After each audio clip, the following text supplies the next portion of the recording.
I woke up at 2:00 a.m. to a fraud alert that froze my blood.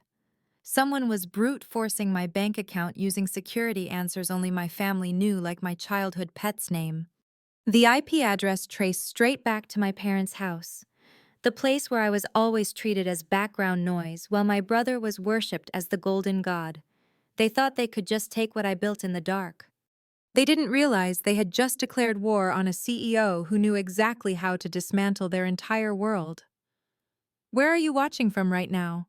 Drop your location in the comments. And if you believe you don't owe your success to people who only showed up when it became profitable, hit that like button and subscribe for the full story. My name is Rachel Klein.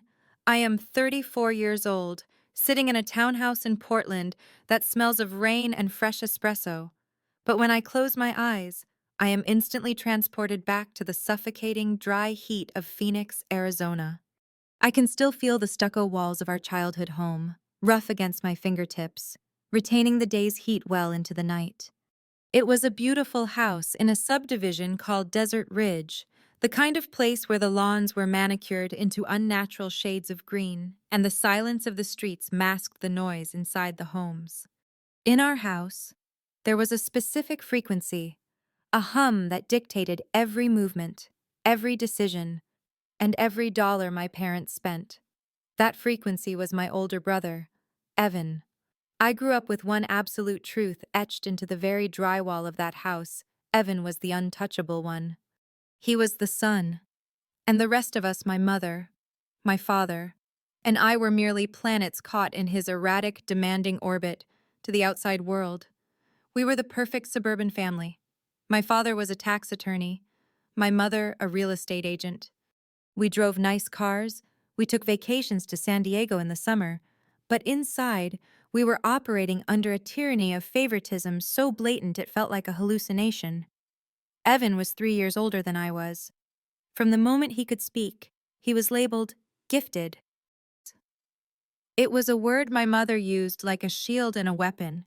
If Evan failed a math test, it wasn't because he didn't study, it was because he was too creative for rigid academic structures.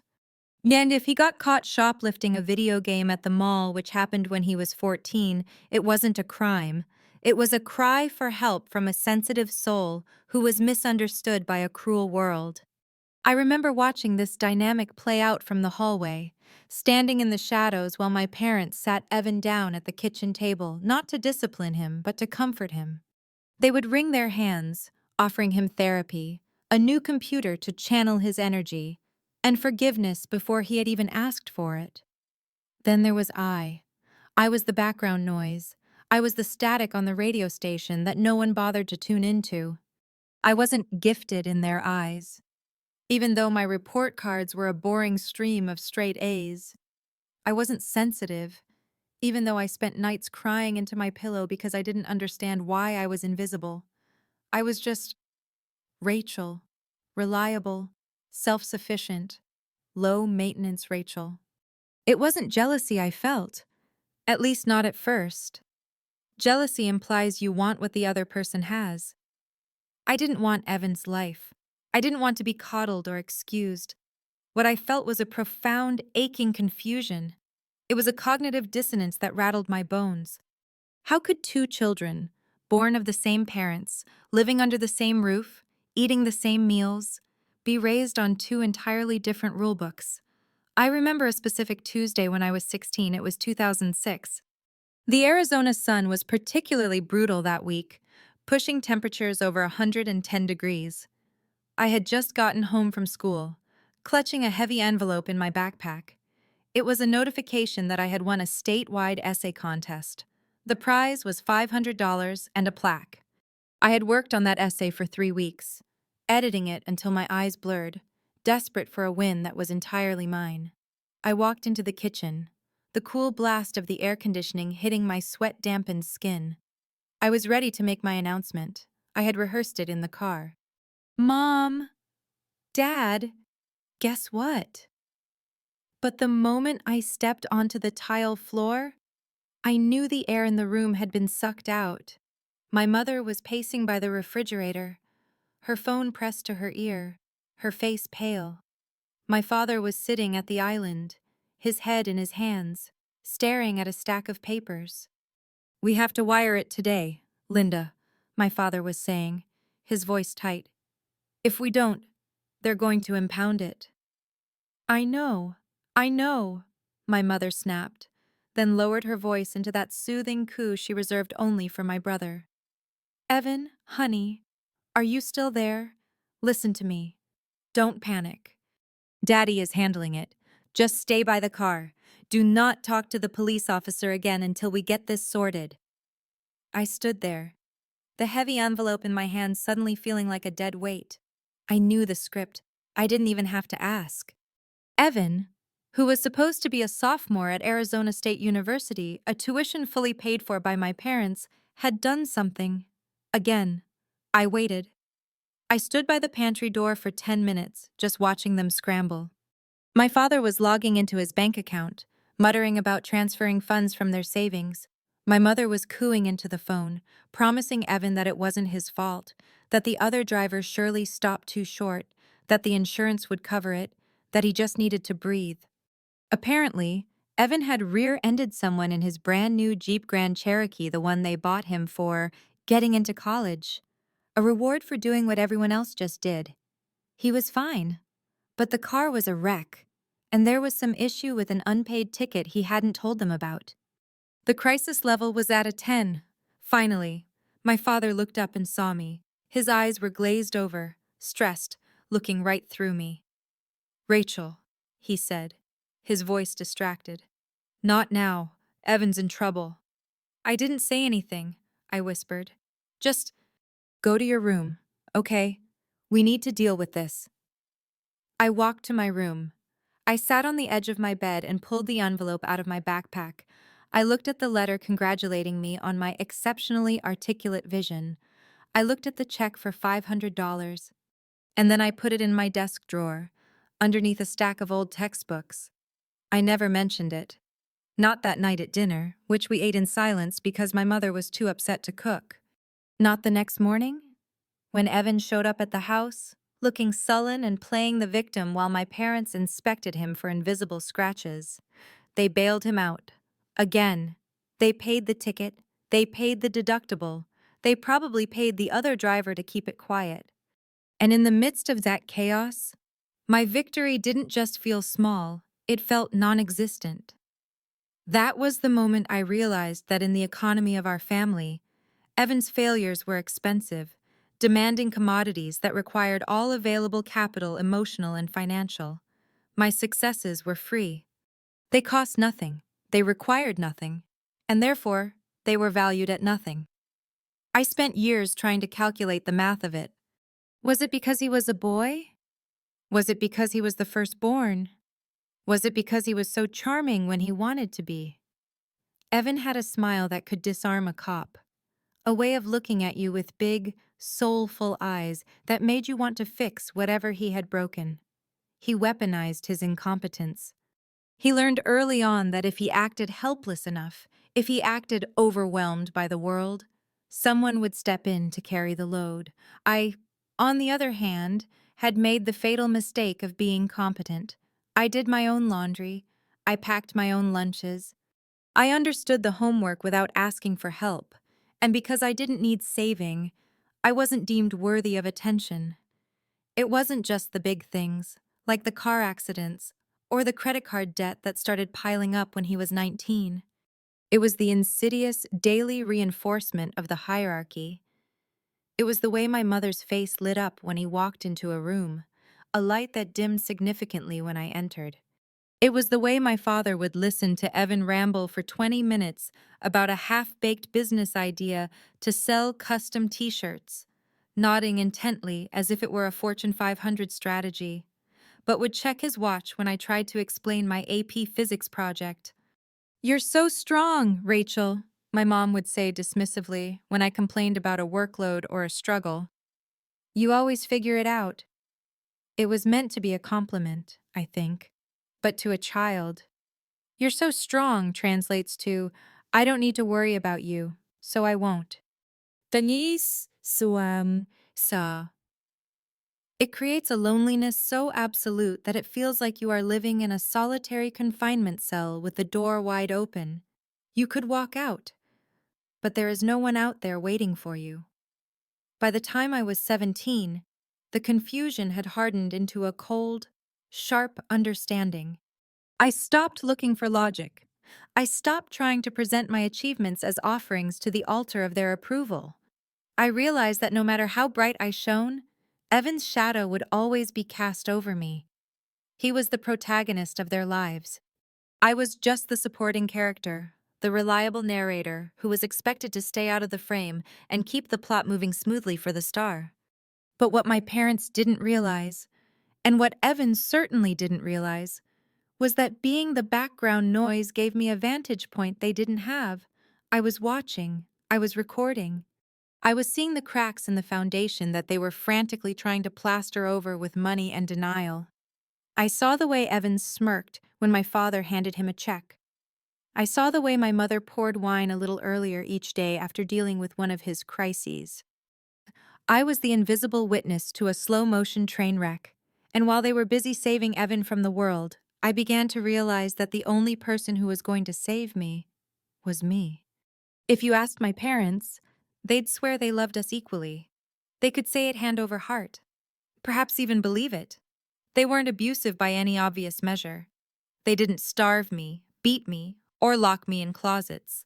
To the neighbors, the Kleins seemed the model of upper-middle-class stability. But abuse doesn't always look like a fist. Sometimes, it looks like a ledger that never balances. Sometimes, it looks like a system of micro-injustices, so small and singular that if you complained about one, you'd look petty, but when stacked together over 18 years, they form a prison. Growing up, the difference between Evan's life and mine didn't manifest in cinematic explosions. It appeared in the quiet, repetitive rhythm of our daily existence. It was a slow drip, a torture of accumulation. Take the baseball season of 1998. Evan was 12, and suddenly, he decided he was going to be the next Derek Jeter. He had never shown an interest in sports before. He was more into dismantling radios and leaving the pieces on the floor, but he watched one Diamondbacks game and decided this was his destiny. "I need gear," he announced at dinner on a Thursday. By Friday afternoon, the entryway of our house looked like a sponsorship deal had exploded. There was a brand new Easton bat, stiff leather gloves that smelled of expensive oil, cleats that had never touched dirt, and a pristine white uniform. My father had left work early to take him to the sporting goods store, spending upwards of $400 without blinking. "It's an investment in his social skills," my mother told me when she caught me staring at the price tag on the bat. "Team sports build character, Rachel. We have to support his passions." 2 weeks later, I came home with a permission slip for a 3-day biology field trip to the Grand Canyon. It was an advanced placement program. Only 12 students were invited. The cost was $85, covering the bus, the lodging, and the meals. I put the slip on this counter, right next to Evan's discarded batting gloves. My mother picked it up, sighed, and adjusted her glasses. $85. That's a bit steep for a camping trip, isn't it? "It's educational, Mom. It's for the AP Bio class." "I know, honey, but we just had a lot of expenses this month," she said, glancing toward the living room where Evan was currently playing video games, ignoring his new baseball gear entirely. "Maybe you can pay for half of it. You still have some birthday money from Grandma, don't you? It's important you learn to budget for the things you want. Money doesn't just appear out of thin air." I remember the heat rising in my cheeks. It wasn't the $85. It was the classification. For Evan, $400 of whim was a need. For me, $85 of education was a want. A luxury that required a lesson in fiscal responsibility. Evan quit baseball 3 weeks later. He said the coach was too aggressive and that the other kids were immature. The expensive bat gathered dust in the garage, a monument to wasted capital. My parents never mentioned the cost. They just nodded sympathetically and said they were proud of him for knowing his limits. Meanwhile, I paid my $40, went on the trip, and brought back a straight A report on the ecosystem of the canyon rim. My mother glanced at the report and said, "That's nice, dear. Make sure you unpack your bag. It smells like campfire." This double standard extended beyond money. It seeped into our work ethic, warping our understanding of responsibility. When I was 15, I took a job at a local frozen yogurt shop. It was sticky, thankless work. I came home smelling like sour milk and artificial vanilla every night. One Saturday, I woke up with a fever of 101. My throat felt like I had swallowed glass. "I think I need to call in," I rasped at the breakfast table. My father looked up from his newspaper, his expression stern. "Rachel, you made a commitment. You're on the schedule. If you don't show up, you put a burden on your team. Take some Tylenol and power through. In the real world, you don't get to tap out just because you feel a little under the weather. That's called integrity." I went to work. I served yogurt for 6 hours while shivering, terrified I would pass out into the toppings bar. I learned the lesson. My pain is irrelevant. The work must be done. Contrast this with Evan. At 17, my dad got himself a cushy summer internship at a friend's architecture firm. It was an office job, air-conditioned, mostly filing papers and answering phones. 2 weeks in, Evan came home at noon on a Tuesday, throwing his keys on the counter.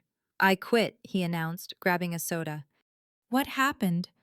my mother asked, rushing over to him, feeling his forehead as if quitting a job was a symptom of a disease. Mr. Henderson yelled at me because I filed the blueprints wrong. He was so condescending, I couldn't breathe in there. It was toxic. My anxiety was spiking. My father didn't lecture him about integrity. He didn't talk about commitments or the real world. He sighed, took off his glasses, and rubbed the bridge of his nose. "Henderson can be a hard ass. I'm sorry, son. You shouldn't have to work in an environment that stifles you. We'll find something that fits your temperament better. You take the week off. Decompress." I stood there, still smelling like stale yogurt, watching my father, the same man who sent his feverish daughter to work, pour his healthy, quitting son a glass of orange juice. But the most damaging asymmetry, the one that truly wired my brain for silence, happened at the dining room table. It was the architecture of our academic lives. My father fancied himself an intellectual.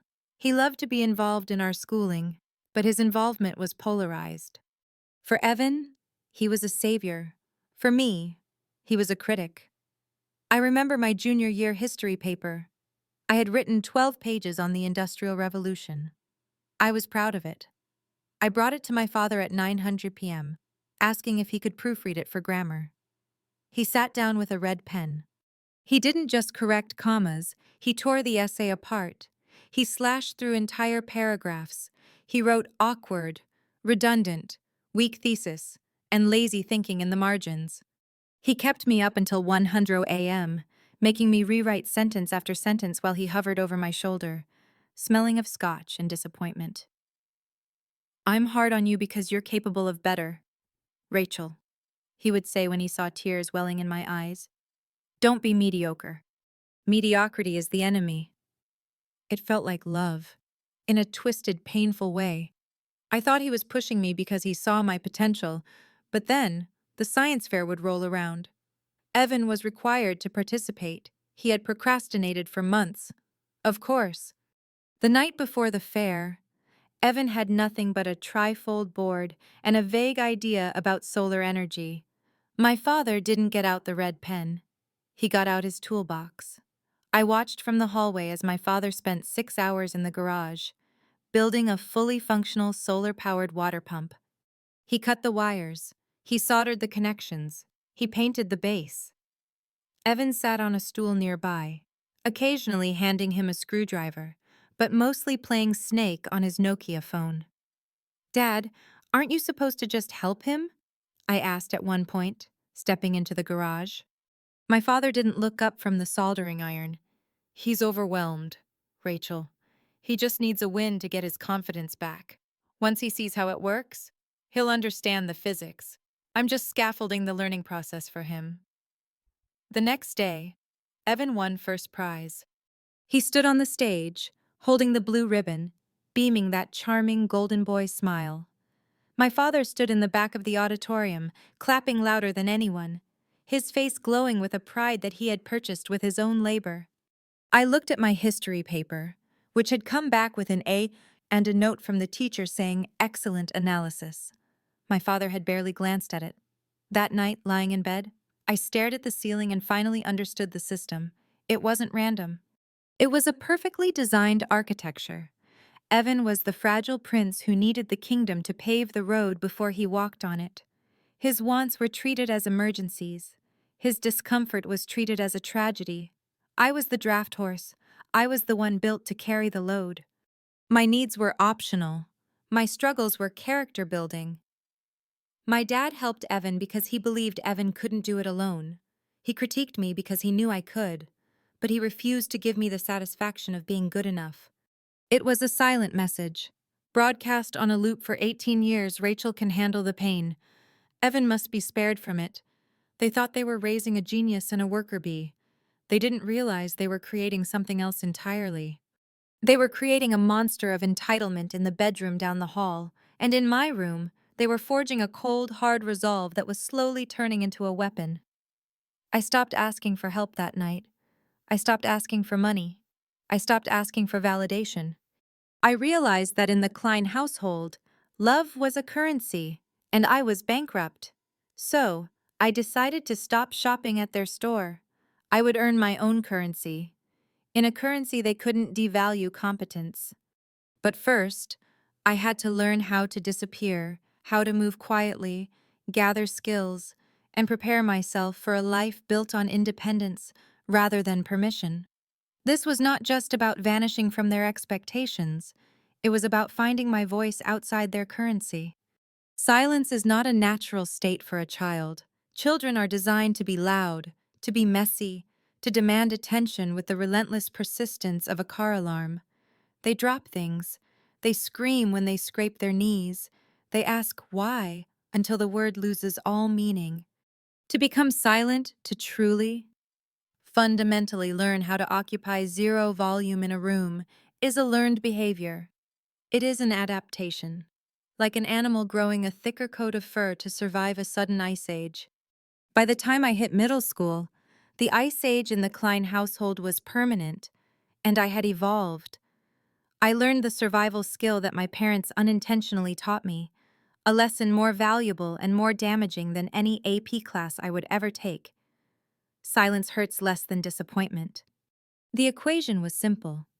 If I asked for something a ride, a signature on a permission slip, 5 minutes of conversation about my day, I was rolling the dice. There was a 10% chance I would get a distracted yes. There was a 90% chance I would be met with a sigh, a furrowed brow, or the crushing phrase, "Not right now, Rachel, we're dealing with Evan." The rejection wasn't malicious, it was weary. It was the exhaustion of two people who had spent all their emotional currency on one child and had nothing left for the other. I realized that the sting of that "not right now" was worse than the want itself. So, I eliminated the want. Or rather, I eliminated the vocalization of the want. I stopped asking for rides first. That was the most practical shift. I remember a Tuesday in 7th grade. I had joined the debate team. It was the first thing I had found that I truly loved, a structured, logical world where arguments were won with facts, not tears. The practice ended at 5:00 p.m. My mother had promised to pick me up. At 5:15, I was standing on the curb outside the middle school, the Arizona heat radiating off the asphalt, baking through the soles of my sneakers. At 5:30, the janitor came out and asked if I was okay. At 5:45, I walked to the payphone. I didn't have a cell phone yet. Evan had the latest Motorola Razr because he needed to stay in touch, but I was deemed responsible enough to not need one. I called home. "Hello?" My mother's voice was breathless. "Mom, it's me. Are you coming?" "Oh my God. Rachel," she gasped. "I am so sorry." Evan had a meltdown over his math tutor. He threw a textbook through the drywall. We're waiting for the handyman. I completely lost track of time. Can you maybe catch a ride with a friend? I looked around the empty parking lot. There were no friends. There was just me and the setting sun. Yeah, I lied. Yeah, I see Sarah's mom right now. It's fine. You're an angel, she sighed, the relief palpable. Thank you for being so low maintenance, honey. Make sure you're home for dinner. I walked home. It was 4 miles. I walked along the shoulder of the busy roads, clutching my debate binder, sweating through my shirt. When I walked through the front door an hour later, flushed and exhausted, my mother was sweeping up drywall dust in the hallway. She looked up, gave me a quick, distracted smile, and said, "There she is. Dinner is in the oven. Chicken nuggets." She didn't ask about the ride. She didn't ask about the debate practice. She had already rewritten the memory. Rachel figured it out. Rachel is fine. That walk was my baptism. I realized that if I simply didn't ask, I couldn't be let down. I began to organize my life around the principle of zero friction. I became a ghost in my own house. I memorized the bus schedules for the entire Phoenix metro area. I learned how to forge my father's signature on school documents so perfectly that even he probably wouldn't have been able to tell the difference. I stopped telling them about school projects until they were already graded and in the trash. But the silence went deeper than logistics. It seeped into my dreams. In 8th grade, I started coding. I found an old HTML textbook in the school library and taught myself how to build basic websites. It felt like magic, typing a string of characters and watching a structure appear on the screen. It was a world I could control. If there was a bug, it was because I made a mistake, not because the universe was unfair. It was a meritocracy of logic. One evening, foolishly, I tried to share this. We were eating takeout Thai food, Evan's favorite. Naturally, he was monologuing about his plan to become a professional DJ, despite owning no equipment and having no musical training. I need a turntable, Evan said, chewing a spring roll with his mouth open.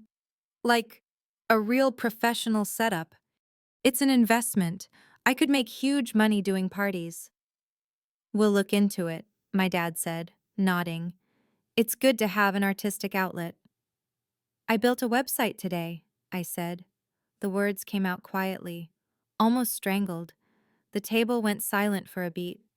A what? My mom asked, looking up from her pad thai. A website for the school library. I coded the catalog search page. That's nice, Rachel, my mom said, her eyes already drifting back to Evan. You're always so good with your little homework assignments.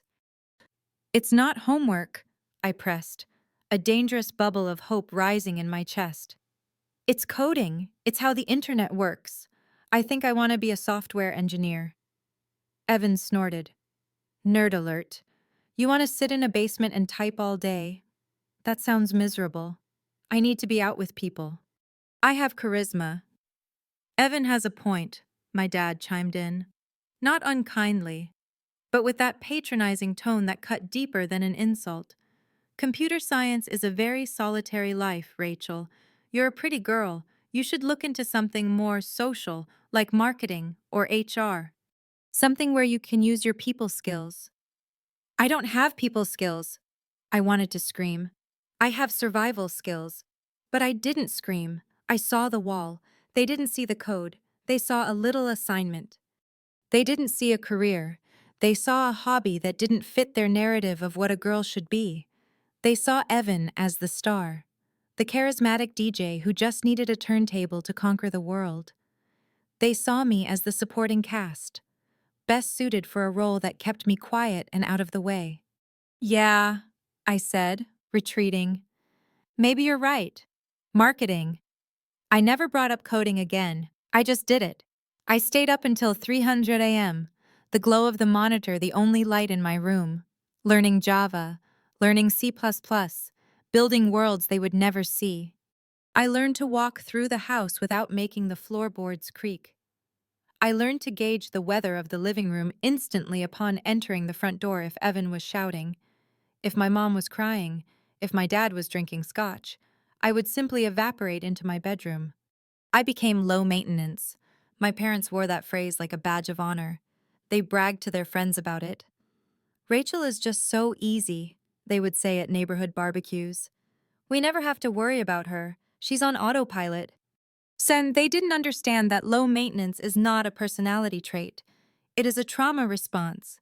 It is the behavior of a child who has realized that her needs are a burden she must carry alone. The most profound realization, however, wasn't about me. It was about Evan. I watched him walk through the house like the world bent in his direction. He took up space physically, sonically, emotionally. He left his dishes on the table because he knew someone would clear them. He left the lights on because he knew someone would pay the bill. He screamed when he was frustrated because he knew the world would stop to ask him what was wrong. People often think that favoritism creates spoiled kids and hurt siblings. That's too simplistic. It creates something far more foundational. It creates two distinct theologies of existence. Evan was raised in the theology of salvation. He believed, down to his marrow, that if he fell, a net would appear. He believed that his problems were external, and their solutions were external. If he were broke, the bank of mom and dad would open. If he was sad, the world needed to cheer him up. He was trained to wait for the rescue. I was raised in the theology of survival. I believed that if I fell, I would hit the concrete. I believed that my problems were mine to solve, and asking for help was an admission of defeat that would yield no reinforcements. By the time I was 14, I looked at my brother, and I didn't feel jealousy anymore. I felt a strange, cold pity. He was a creature bred in captivity, unable to hunt, unable to weather a storm. He was soft. I was hardening. I was becoming diamond tough in the dark. I didn't know it then, but they were giving me a gift. They were teaching me that no cavalry was coming over the hill.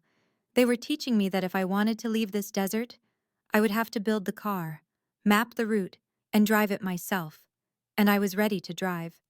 In the sealed ecosystem of our home, reality was malleable. It was a substance my parents sculpted daily to fit the shape of Evan's ego. If Evan was failing, the school system was flawed. If Evan was broke, the economy was predatory. If Evan was rude, he was simply passionate. And living inside that distortion field was like breathing low-grade carbon monoxide. Eventually, you start to wonder if your own perception of the world is the thing that's broken. You start to hallucinate that maybe, just maybe, you are the crazy one for thinking 2 plus 2 equals 4, when everyone around you is screaming that it equals 5. My Aunt Melissa was the oxygen mask. She was my mother's younger sister, but they were so different that they seemed to belong to different species. My mother, Linda, was all nervous energy, hairspray, and keeping up appearances in the Phoenix suburbs. Melissa lived in Santa Fe, New Mexico, in an adobe house filled with unfinished canvases and the scent of burning sage. She wore chunky turquoise jewelry that clinked when she moved, and she had a laugh that came from her belly, not her throat. She didn't visit often, maybe twice a year for holidays, but when she did, the atmosphere in our house shifted. The frantic frequency of the Evans show encountered interference. Melissa was the only adult who ever truly saw me, and more importantly, she was the only one who saw them. I remember a specific Thanksgiving when I was 17.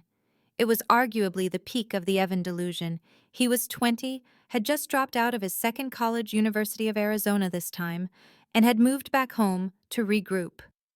My parents, naturally, had spun this into a victory. They told everyone he was taking a sabbatical to focus on his screenwriting. Evan had never written a screenplay in his life. He mostly wrote angry comments on internet forums and watched movies in the basement. The dinner table was set with the good china. The turkey was dry, as always. My mother was vibrating with the need to present a perfect tableau to her sister. "So," my mother beamed, pouring wine with a heavy hand, "Evan has had such a breakthrough month. He's conceptualizing a sci-fi trilogy. It's really deep stuff, isn't it, honey? He's thinking about sending query letters to agents in LA. Evan, slumped in his chair wearing a hoodie at the dinner table, nodded sagely. Yeah, it's about the duality of man and machine. Most people won't get it. It's pretty niche. It's brilliant, my father added, carving the turkey with aggressive enthusiasm. We're thinking of setting him up in a studio apartment in Scottsdale so he has the creative space to write. You can't create art in a chaotic environment. I stared at my plate. I was currently taking 4 AP classes, working 20 hours a week, and had just scored in the 99th percentile on my SATs. No one had mentioned it. The table waited for Melissa's reaction. Usually, guests would nod, smile, and offer the required platitudes. Wow, that's great. Or good for you. Evan, they would feed the beast. But Melissa didn't speak immediately. She took a slow sip of her wine. She set the glass down. She looked at Evan, then at my parents. The silence stretched. It was a heavy, physical thing. It lasted 3 seconds, maybe 4. But in our house, 4 seconds of silence was an eternity. It was a breach of contract. Screenwriting is a tough industry, Melissa said finally. Her voice was level, devoid of the bubbly enthusiasm my mother demanded. Have you finished a script yet, Evan? The question hung in the air like a guillotine blade. Evan blinked. He wasn't used to direct questions.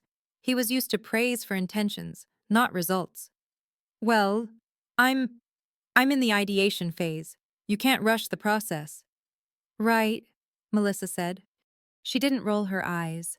She didn't scoff. She just held his gaze for a moment too long, a look that said, I know you're full of shit. And you know I know. Then she turned her head, physically breaking the connection, and looked directly at me. Rachel, she said, her voice softening, shifting gears completely. I saw the honor roll bumper sticker on the fridge. Straight A's again. My mother tried to intercept. Oh, yes, Rachel does fine. But Evan, tell Aunt Melissa about the character arc you were explaining to me yesterday. Melissa held up a hand, a gentle jewelry-clad stop sign. Hang on, Linda, I want to hear about Rachel. How are the college applications going? Any news? My throat went tight. I wasn't used to the spotlight being swung in my direction. It felt blinding. I applied to some engineering programs, Colorado State, maybe Washington. Engineering, Melissa mused, smiling. That's incredible. You've always had that mind, logic, structure. You're going to be dangerous in that field. Dangerous. My father chuckled, dismissing the word. She's a girl, Melissa. Let's hope she just finds a nice husband in college. Melissa didn't laugh. She turned to my father and her eyes went hard. I think Rachel is going to surprise all of you. The subject changed quickly after that. My parents were experts at steering conversations back to safe, Evan-centric waters, but the damage was done. Or rather, the repair was done. In those few minutes, Melissa had validated my entire existence. Later that evening, while the rest of the family was in the living room watching football, Evan sprawled on the couch, my parents catering to his request for pie. I was in the kitchen, washing the mountain of dishes. It was my job, of course. Evan needed to rest his creative mind. Melissa walked in. She didn't say anything at first. She just picked up a drying towel and started drying the plates I was handing her. We worked in silence for a few minutes, the only sound the clinking of porcelain and the distant roar of the television. You know, she said quietly, not looking at me, focused on polishing a wine glass. You're not crazy. I froze, my hands deep in the soapy water. What? The way they are, she said. The way he is. You're not imagining it. I know it feels like gaslighting sometimes. I know it feels like you're invisible, but I see it. I see you. I felt a tear, hot and sudden, slide down my cheek. I quickly wiped it away with my shoulder, terrified my mother would walk in and accuse me of being dramatic. Why don't you say anything to them? I whispered. Why doesn't anyone stop it? Melissa stopped drying. She leaned against the counter and sighed, a sound that carried the weight of decades of family history. Because they can't hear it, Rachel, my sister. She loves him in a way that is sick. It's a blind spot. If I confronted them, they wouldn't change. They would just cut me out. They would circle the wagons to protect him. And if they cut me out, I can't come here. I can't see you. She reached out and squeezed my wet, soapy hand. Her grip was firm. I can't save you from them, sweetie. I wish I could. I wish I could pack you in my car and drive you to Santa Fe tonight. But you're almost 18. You have to save yourself. And looking at you, watching how you handle this, I think you're already doing it. She reached into her pocket and pulled out a small, folded piece of paper. I can't give you much. I'm an artist, which is code for happily broke. But keep this. It was a $50 bill. Hide it, she commanded. Do not put it in a bank account they have access to. Do not tell your brother. This is your get the hell out of here fund. Start building it. I looked at the bill. It wasn't a fortune, but it was the first piece of capital I had ever received that didn't come with strings attached. It was a seed. Thank you, I choked out. Don't let them break you. Rachel, she said, her eyes fierce. Evan is going to burn out. Stars that bright and hollow always implode. But you're a slow burn. You're going to outlast them all. She kissed me on the forehead, the smell of sage lingering for a second. And then she breezed back into the living room, rejoining the circus as if nothing had happened. That conversation became my anchor.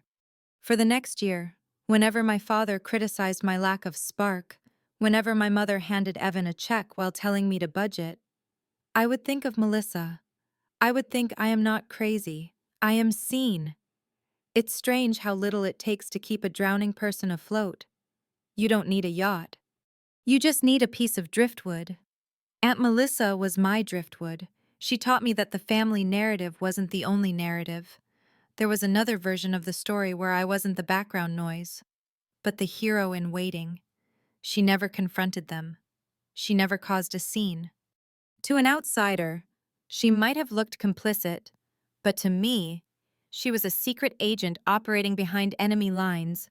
Her knowing eyes across the dinner table were a Morse code that only I could decipher. Hang on. Just a little longer. You're almost free. And she was right. I was almost free. The timeline was ticking down. The pressure cooker of that house was building toward an explosion. And thanks to Melissa, I knew I didn't have to be in the blast radius when it happened. I just had to bide my time, hoard my silence, and prepare for the exit. The Evans show was destined to be a tragedy. I was determined to write a different ending for myself. The extraction wasn't an explosion. It was a surgical procedure.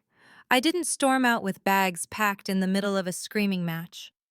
I didn't wait for a graduation party that I knew would inevitably turn into a celebration of Evan's potential. I simply waited until the clock struck midnight on my 18th birthday, packed 2 suitcases with the efficiency of a soldier breaking camp, and left. I had a 2001 Honda Civic that I had bought with my own money earned from summers of lifeguarding and tutoring, hidden in the hollowed-out spine of an old encyclopedia in my closet. I had $412 in cash, and I had a destination, Denver. Why Denver? Because it was 12 hours away, because it had mountains that felt like walls against the past, and because it wasn't Phoenix. The drive was a blur of red rock and asphalt. I didn't play music. I drove in silence, listening to the hum of the engine, waiting for the panic to set in. But the panic never came. Instead, with every mile that put distance between me and the suffocating cul-de-sacs of Desert Ridge, I felt my lungs expanding. By the time I crossed the state line into Colorado, seeing the Welcome to Colorful Colorado sign, I realized I wasn't just leaving a house. I was leaving a role.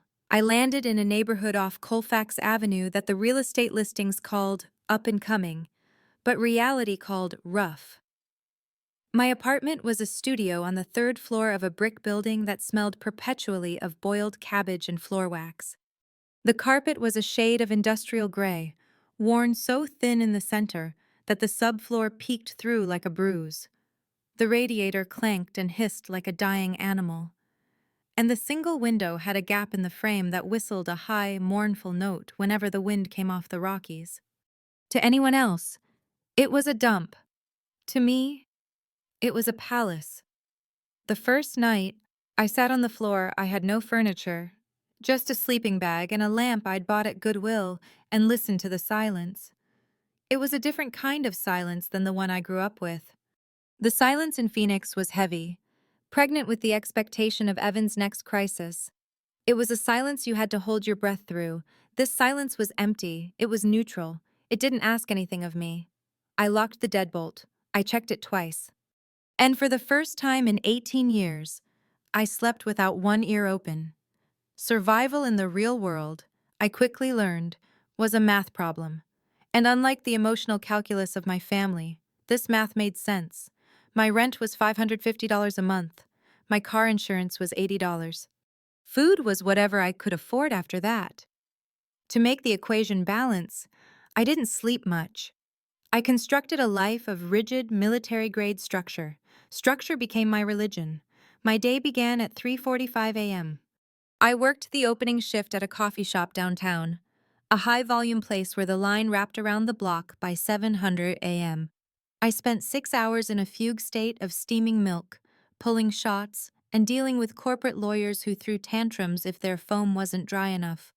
I smelled like stale espresso and sanitizer. My hands were always dry, my apron always stained. But I loved it. I loved it because the rules were absolute. If you followed the recipe, the drink was good. If you cleaned the machine, it worked. There was no ambiguity. If I did a good job, I got my tips. No one took my tips and gave them to a coworker because he was having a hard day. The transactional nature of the work was healing. At 11:00 a.m., I clocked out and drove to the Community College of Denver. I couldn't afford a university, and I certainly wasn't going to ask my parents for a loan that would come with strings attached to my soul. Community college was a revelation. It wasn't filled with kids finding themselves. It was filled with adults trying to restart their lives. Single moms, veterans, immigrants, people who understood the value of a dollar and the scarcity of time. I fit right in. I majored in computer science. I remembered the thrill of that HTML code in 8th grade, and I dove into the deep end. C++, Python, algorithms, data structures. I sat in the back of the computer lab, wearing my coffee-stained hoodie, typing until my fingers cramped. Coding was the ultimate antidote to my childhood. Code doesn't play favorites. The compiler doesn't care who your father is. It doesn't care if you're the golden child or the black sheep. It only cares about syntax and logic. If the code is right, it runs. If it's wrong, it breaks. It was fair. It was the only fair thing I had ever known. After classes, from 500 p.m. to 1000 p.m. I worked the front desk at a budget car rental agency near the airport. It was a fluorescent-lit purgatory of angry travelers and paperwork, but it was quiet. Between customers, I would open my thick, used textbooks and study. I wrote code on the back of rental agreements. I diagrammed database structures on napkins. I was exhausted. My diet consisted of instant ramen, hard-boiled eggs, and the free pastries they were going to throw away at the coffee shop. I lost weight. I had circles under my eyes. My winter coat was not thick enough for the Denver snow, and I spent months shivering. But I was free.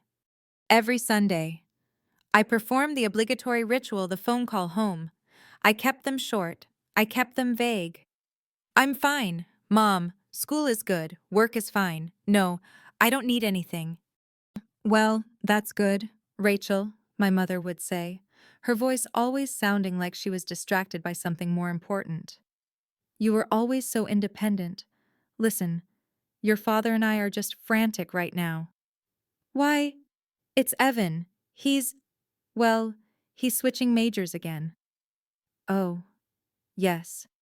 He decided that business administration was too soulless for him. He says the corporate world is a meat grinder.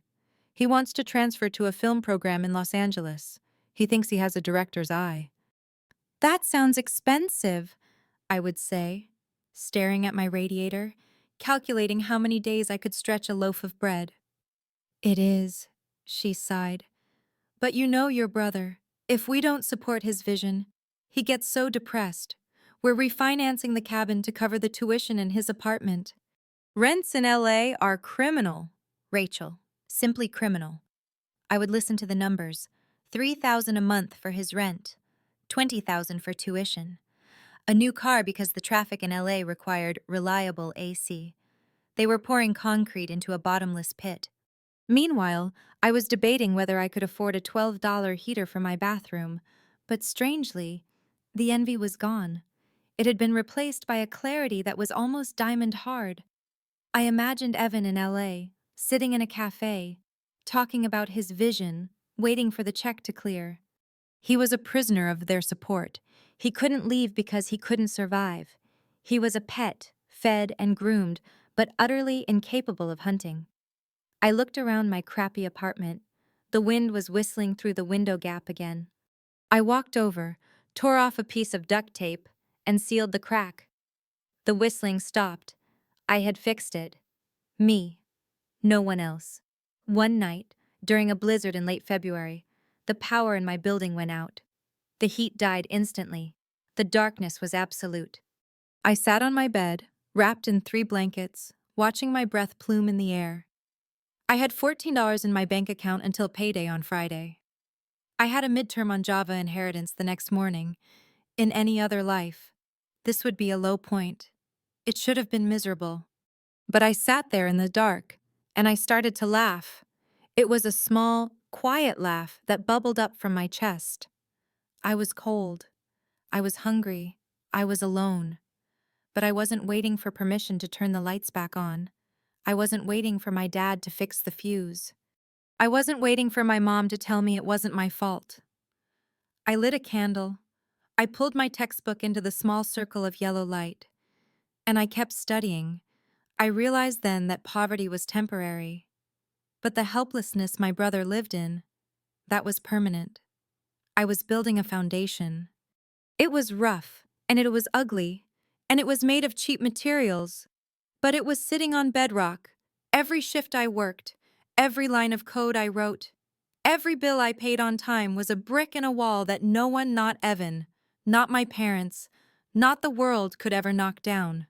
I wasn't the child who was chosen. I was the child who chose herself. And in the freezing cold of that Denver winter, that was enough to keep me warm. 2 years later, I transferred to Colorado State University. It was a victory on paper. I was finally at a 4-year institution, studying computer science properly, but financially. It was a declaration of war against my own bank account. The tuition spike was aggressive. My savings from the barista and rental car gigs evaporated in the first semester on books and lab fees. I needed money, and I needed it in a way that didn't interfere with my daytime lecture schedule. That's how I found myself working the graveyard shift at a mid-sized logistics warehouse in Aurora, an industrial suburb east of Denver. The job title was Inventory Control Specialist, which was corporate speak for person who walks around a freezing concrete box at 300 a.m., making sure the physical boxes match the numbers on the screen. The warehouse was a cavernous, corrugated metal beast that smelled permanently of diesel exhaust, corrugated cardboard, and stale coffee. It was a brutal commute.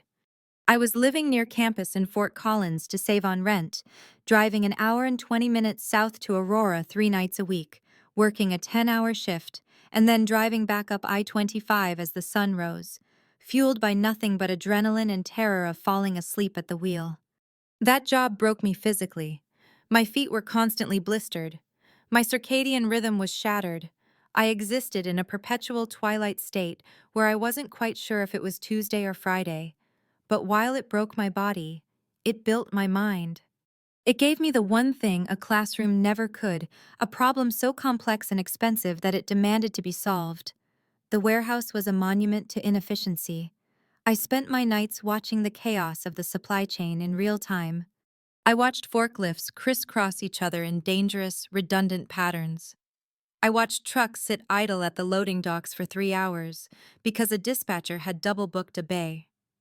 I watched pallets of perishable goods sit in the wrong temperature zone because a spreadsheet hadn't been updated. One night in November, during the pre-holiday rush, I stood on the catwalk overlooking the floor. It was 2:45 a.m. Below me, the floor manager, a guy named Rick who looked like he hadn't slept since the Carter administration, was screaming into a radio. "I don't care what the manifest says." Rick was yelling, his voice cracking. "The truck is empty. Send it to Bay 4. Number Bay 4 is blocked. Send it to, God damn it, just park it in the lot." I watched the truck driver throw his hands up in the air. I watched the fuel idling away, burning cash into the winter air. I watched the packers standing around, waiting for instructions that weren't coming. It hit me like a physical blow. This wasn't just bad management, it was bad math. The entire operation was running on human intuition and static spreadsheets. They were trying to solve a dynamic, multivariable equation with a calculator and a gut feeling. It was costing this one mid-sized company tens of thousands of dollars a month in fuel, overtime, and lost contracts. The idea didn't come as a lightning bolt. It began as a whisper, a persistent itch in the back of my brain. This is solvable. I started taking notes. Not on the inventory clipboards, but in a small, battered moleskin notebook I kept in my back pocket. I tracked the idle times. I mapped the movement of the forklifts. I started seeing the warehouse not as a building, but as a graph theory problem: nodes and edges, flow and resistance. I realized that if you could predict the bottlenecks before they happened, if you could route the trucks based on real-time traffic, weather, and warehouse capacity rather than a static schedule, you could streamline the flow. But I didn't know how to build that. My computer science classes were teaching me the fundamentals of coding, but they weren't teaching me advanced predictive analytics or machine learning.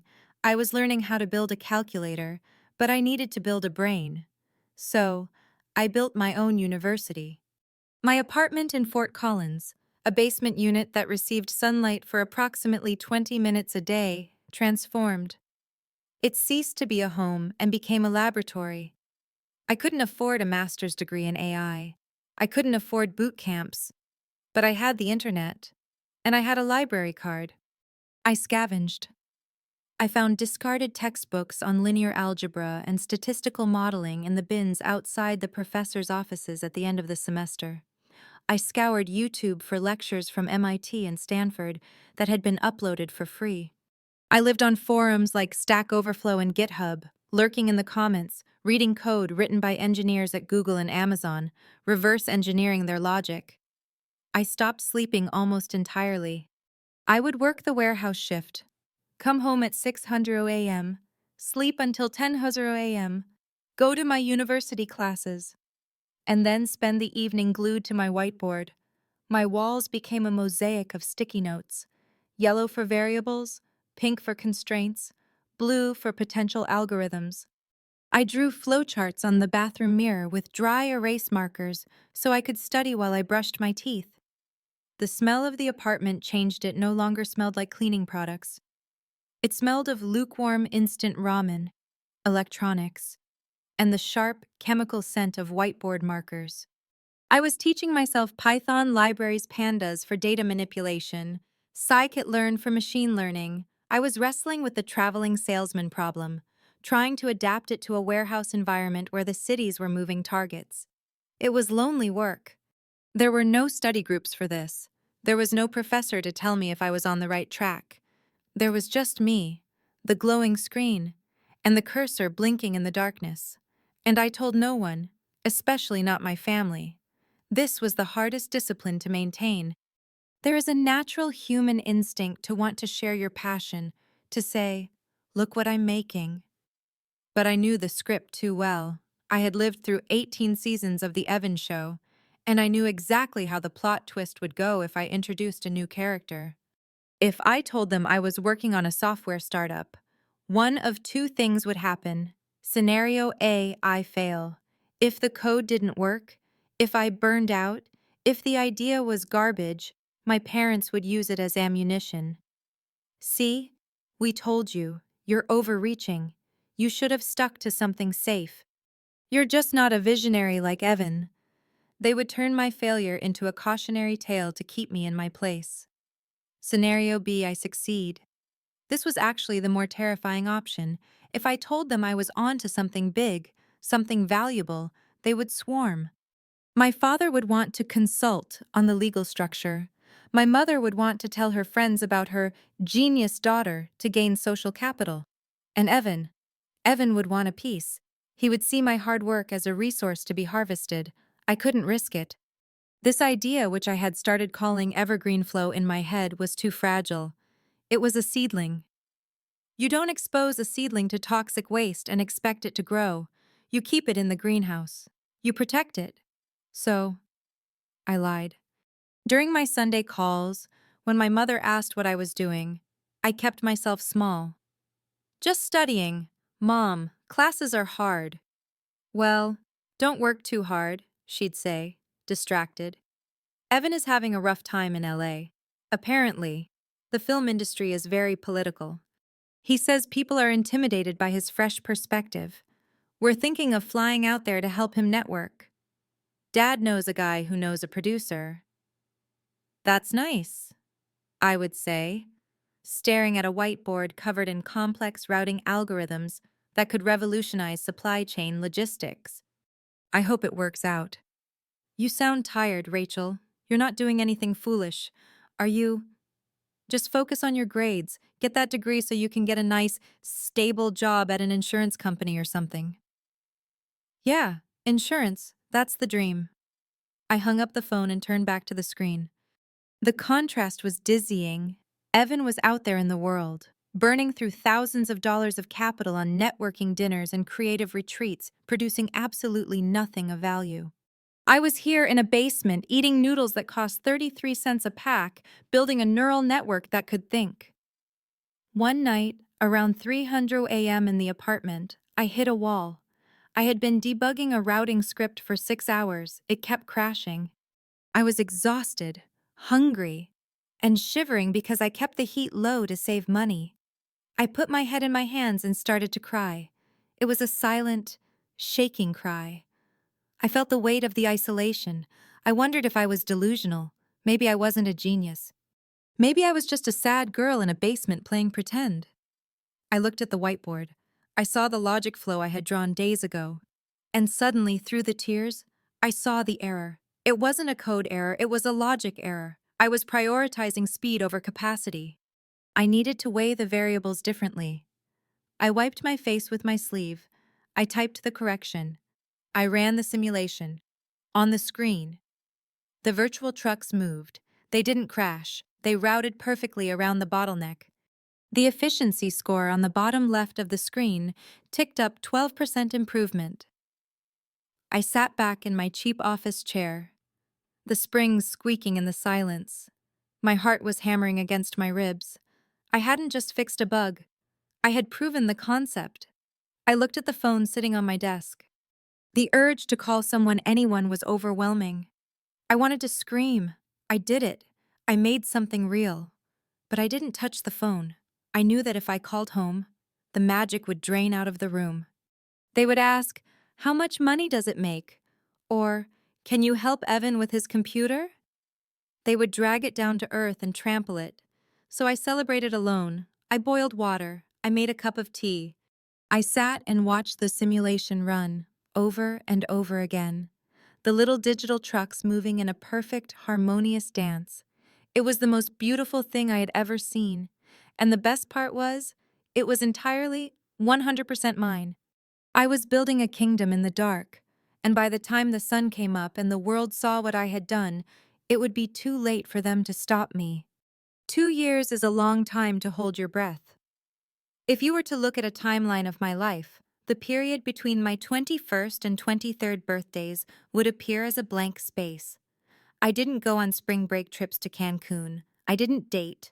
I didn't go to football games or rush a sorority. I existed in a binary state input and output.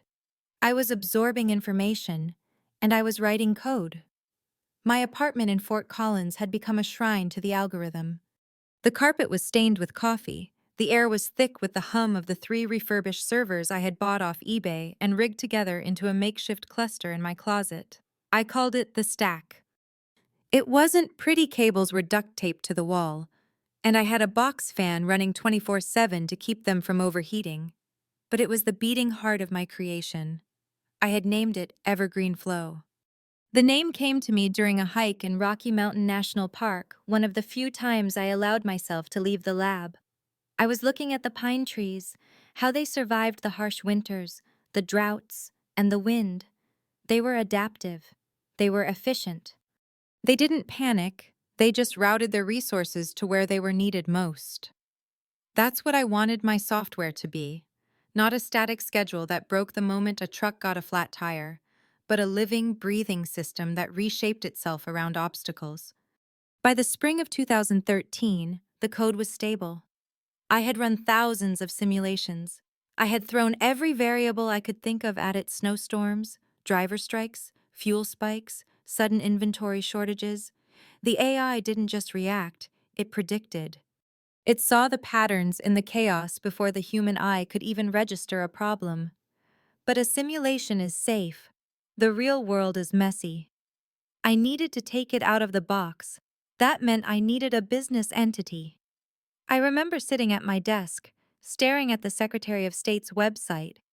The filing fee for an LLC, plus the cost of a basic trademark search and the server hosting fees for a commercial launch, came to exactly $150.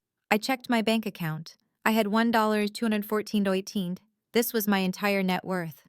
It was the money I had scraped together from overtime shifts at the warehouse, from skipping meals, from selling my old textbooks. If I clicked submit, I would have $64 left to my name. That wouldn't even cover my rent for the week. I would be technically insolvent. I thought about calling my parents. A loan of $1,000 would be nothing to them. They dropped that much on a weekend getaway. But I knew the cost of that money. It came with interest payments made of guilt and control. If I took their money, Evergreen Flow would belong, in part, to the family. It would become another thing for Evan to critique or claim. I looked at the screen. My hand hovered over the mouse. Silence hurts less than disappointment, I reminded myself. But independence costs more than comfort. I clicked submit.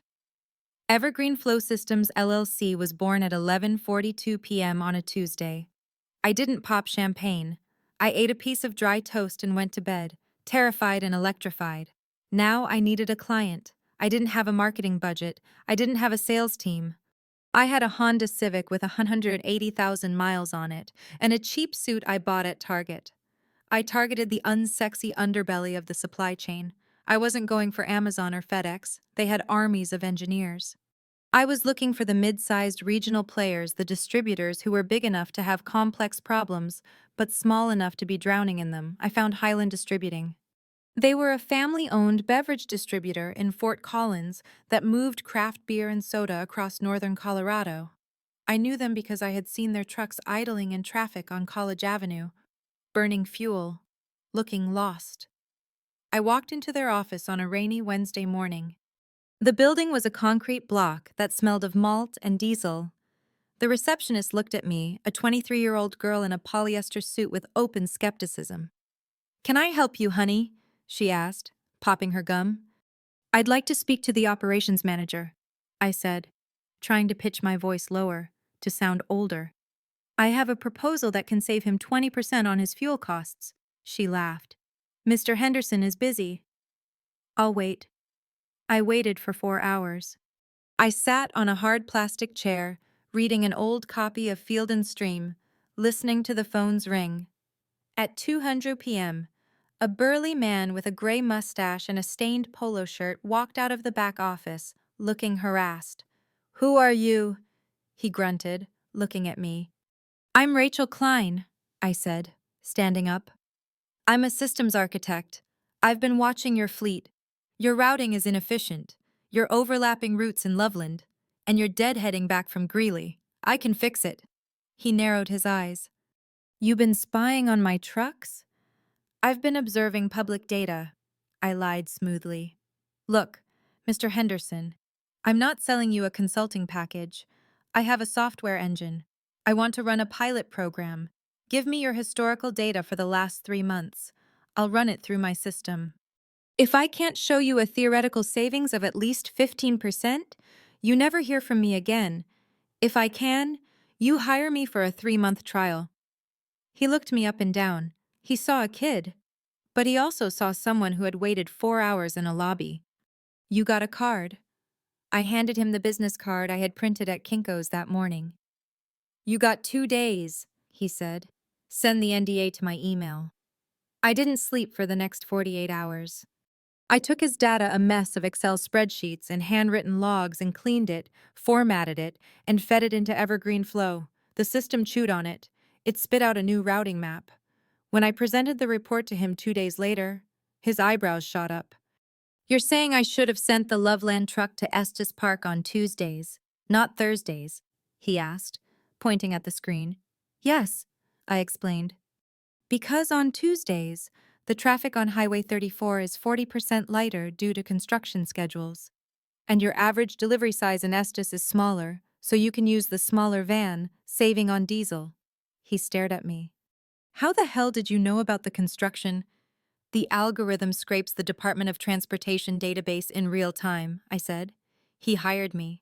It wasn't a big contract, $2,000 a month for the pilot, but it was revenue. It was real. The next month was the longest of my life. I had to integrate my system with their dispatch software. There were glitches. There were drivers who refused to follow the computer's directions because they thought they knew better. I spent my days in their warehouse, arguing with truckers who had been driving since before I was born, showing them on iPads why the new route was faster. I was fighting a war on two fronts, the technology and the culture. But slowly, the tide turned. The drivers realized they were getting home an hour earlier. The fuel bills started to drop. The chaos in the dispatch room began to settle into a rhythm.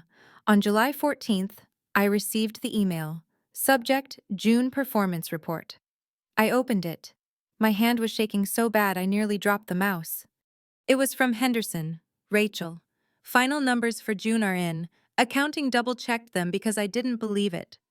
Fuel costs down 18%. Overtime wages down 12%. Overall efficiency rating improved by 28%. We want to sign a 1-year contract. Send the paperwork. I stared at the number. 28%. I didn't scream. I didn't jump up and down. I sat in my quiet, dim apartment, the blue light of the monitor washing over my face. I felt a sensation that was entirely new to me. It wasn't the frantic, desperate relief I used to feel when I managed to avoid my parents' criticism. It wasn't the hollow validation of a good grade. It was weight. It was the solid, heavy feeling of undeniable reality. I had created value out of thin air. I had used my mind to change the physical world. A business in Fort Collins was running better because of thoughts I had in the middle of the night. 28%. That wasn't an opinion. It wasn't favoritism. It wasn't a gifted child label slapped on a mediocre drawing. It was math. It was a cold, hard, beautiful truth. My phone buzzed on the desk. It was a text from my mother. Hi, honey. Hope you're studying hard. Evan is coming home from LA for a bit. The industry is just so toxic there. He needs to recharge. Dad is going to buy him some new camera equipment so he can start a YouTube channel. He's going to be an influencer. We're so excited. I looked at the text. Evan was retreating again, cushioned by a fresh injection of cash for his next hobby. He was caught in the cycle of loud failures and loud excuses. I looked back at my screen. Evergreen Flow Systems LLC. Revenue positive. I didn't reply to the text. I didn't need to tell them. Telling them would only invite the energy vampires into the room. If I told them, my mom would say, "That's nice. Can you help Evan set up his website?" If I told them, my dad would ask how much I was charging and tell me I was underpricing myself. They would take this thing, this pure, clean victory, and they would dirty it with their dynamics. So I let the text sit there, unanswered. I turned back to my code. I had a contract to write. I had a scaling plan to build. I had to figure out how to handle 10 clients, then 100. The silence of my apartment didn't feel lonely anymore. It felt like a fortress. I realized then that for my whole life, I had thought silence was a defense mechanism, a way to hide. But I was wrong. Silence wasn't weakness. Silence was focus. While Evan was making noise, I was making progress. While they were talking about greatness, I was building it. And 28% was just the beginning. By the time I turned 28, the basement days were a memory, replaced by the industrial chic of a converted loft space in Lodo, lower downtown Denver. The silence I had cultivated was no longer empty. It was filled with the hum of 14 high-performance servers, the click-clack of mechanical keyboards, and the low murmurs of 14 full-time employees who looked to me for their livelihoods. Evergreen Flow AI was no longer a science project. It was a predator in the supply chain market. We had expanded beyond Colorado. My algorithms were now routing trucking fleets across the windswept highways of Wyoming and the blistering deserts of New Mexico. We had secured contracts with 3 major regional logistics firms and a pilot program with a national grocery chain. Our year-over-year revenue wasn't just growing. It was climbing a vertical wall, 300% growth for 2 years running. I had learned the language of the boardroom. It is a specific dialect, distinct from the language of code. Code is binary. Business is nuanced. I learned that "we love your vision" often means "we want your IP but not you." I learned that a strategic partnership is usually code for a hostile takeover in slow motion. I remember a meeting in late autumn with a venture capital firm from Silicon Valley. They had flown out to Denver specifically to meet me. The partner, a man named Sterling with teeth too white and a suit that cost more than my first car, sat at the head of my conference table. He slid a term sheet across the polished wood. "It's a generous valuation, Rachel," Sterling said, leaning back, his body language screaming dominance. "We're offering you a $7 million injection. But naturally, at this scaling phase, we need experienced hands on the wheel. We'd bring in a seasoned CEO from the Bay Area to handle the business side. You'd stay on as CTO. You can focus on the code. That's what you love, right? The little puzzles." I looked at the term sheet. I looked at the clause that gave them a controlling board seat. I looked at the clause that vested my own stock over 4 years, essentially making me an employee in my own company. 5 years ago. The Rachel who craved validation might have signed it just to have a powerful man tell her she was good enough, but Rachel was dead. I slid the paper back across the table. I didn't smile. "The code isn't a puzzle, Sterling. It's the architecture of the entire business," I said, my voice steady. "And the business side is currently operating at a 40% profit margin with zero debt because I designed it that way. If you want to invest in Evergreen Flow, you're investing in me as the CEO. If you want to buy the code and fire the architect, you can build your own routing engine. Good luck with the latency issues." The room went quiet. Sterling blinked. He wasn't used to 28-year-old women in hoodies telling him no. "We could walk away," he threatened softly. "I know," I said, standing up to signal the meeting was over. "But you flew here. I didn't fly to you." They didn't walk away. They came back 3 days later with a revised offer. I turned that one down too. I didn't need their money yet. I was growing in revenue. I was free. But living this double life, the shark of Denver by day, the invisible daughter by night, was becoming a psychological tightrope walk. To the world, I was a rising star in the tech scene. I had been featured in the Denver Business Journal's 40 Under 40. I had 3 patents pending for predictive dynamic routing via unstructured datasets. I drove a sleek, charcoal gray Audi A7 not because I needed the status, but because I appreciated the engineering. To my family, I was still just Rachel. Reliable, quiet, doing something with computers. I visited Phoenix for my dad's 60th birthday. I parked the Audi at a rental lot 3 blocks away and walked to the house, not wanting them to see the car. I wore jeans and a plain t-shirt. I stepped through the front door and instantly felt the air compress, the old familiar weight of the house settling onto my shoulders. The living room was a shrine to Evan's latest obsession. This year, it was high-end real estate flipping. Evan was 31 now. He had gained weight, his face puffy from too much craft beer and too little sleep, but he still had that manic, golden boy glint in his eyes. He was holding court on the patio, gesturing wildly with a cigar. The market in Scottsdale is soft, Dad, Evan was saying.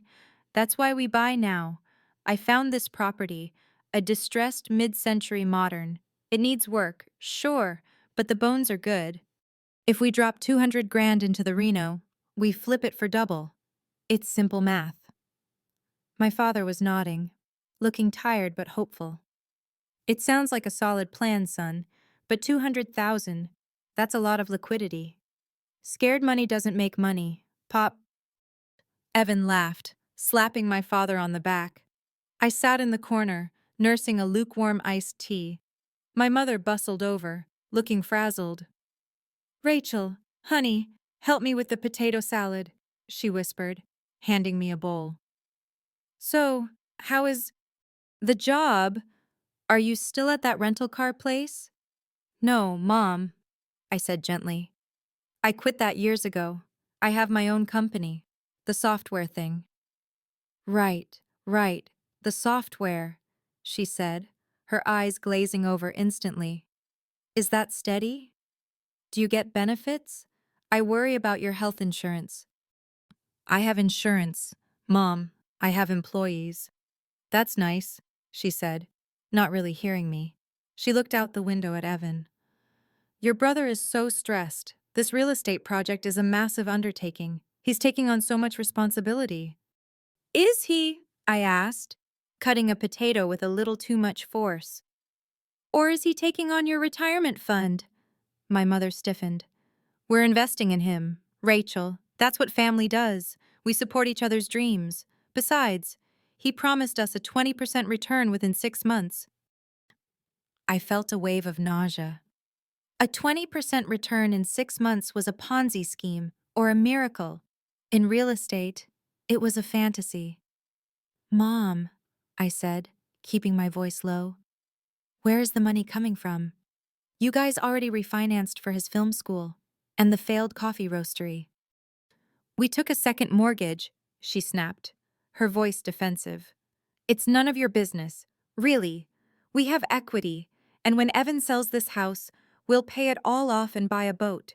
You don't understand vision, Rachel. You've always been so risk-averse, so safe. Safe. I wanted to laugh. I wanted to scream. I wanted to pull out my phone and show her my bank balance. I wanted to show her the term sheet from the venture capitalists I had just rejected. I wanted to tell her that her safe daughter was currently navigating a patent lawsuit with a competitor and managing a payroll of $120,000 a month. I wanted to say I am the vision. He is the mirage. But I looked at her face. I saw the desperation there. She needed Evan to succeed. Her entire identity, her marriage, her financial future, it was all leveraged on the bet that Evan was the chosen one. If I showed her my success, it wouldn't make her proud. It would destroy her narrative. It would prove that she had backed the wrong horse for 30 years. And more dangerously, it would expose my resources. If they knew I was worth millions on paper, the dynamic would shift instantly. The investment in Evan wouldn't stop. It would just change sources. They would expect me to bail him out.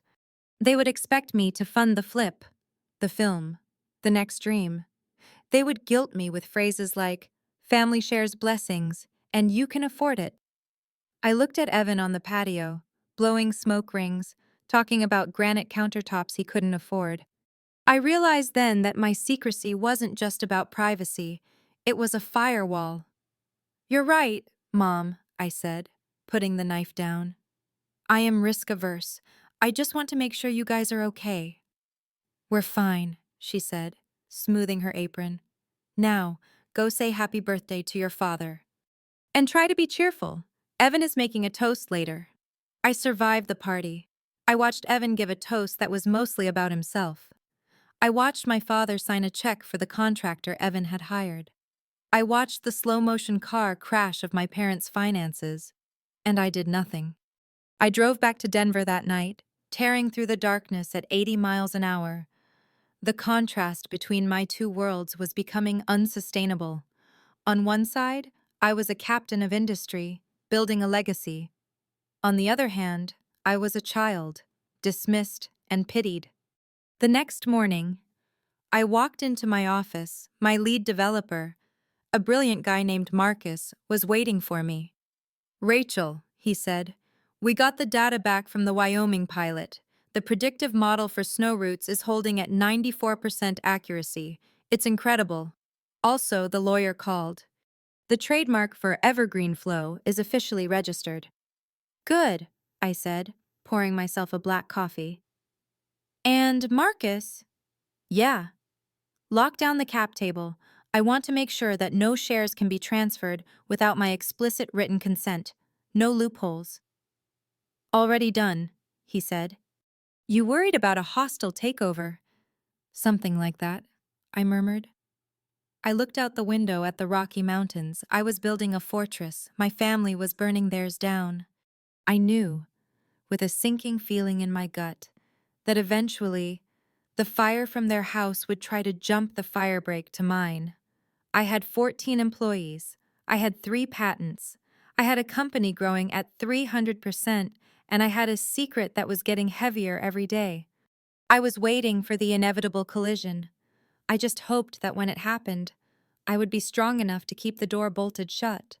At 33, the air in the room changes when you walk in, especially if you've spent the last decade building something that actually works. The tech world is full of vaporware, shiny promises wrapped in slide decks.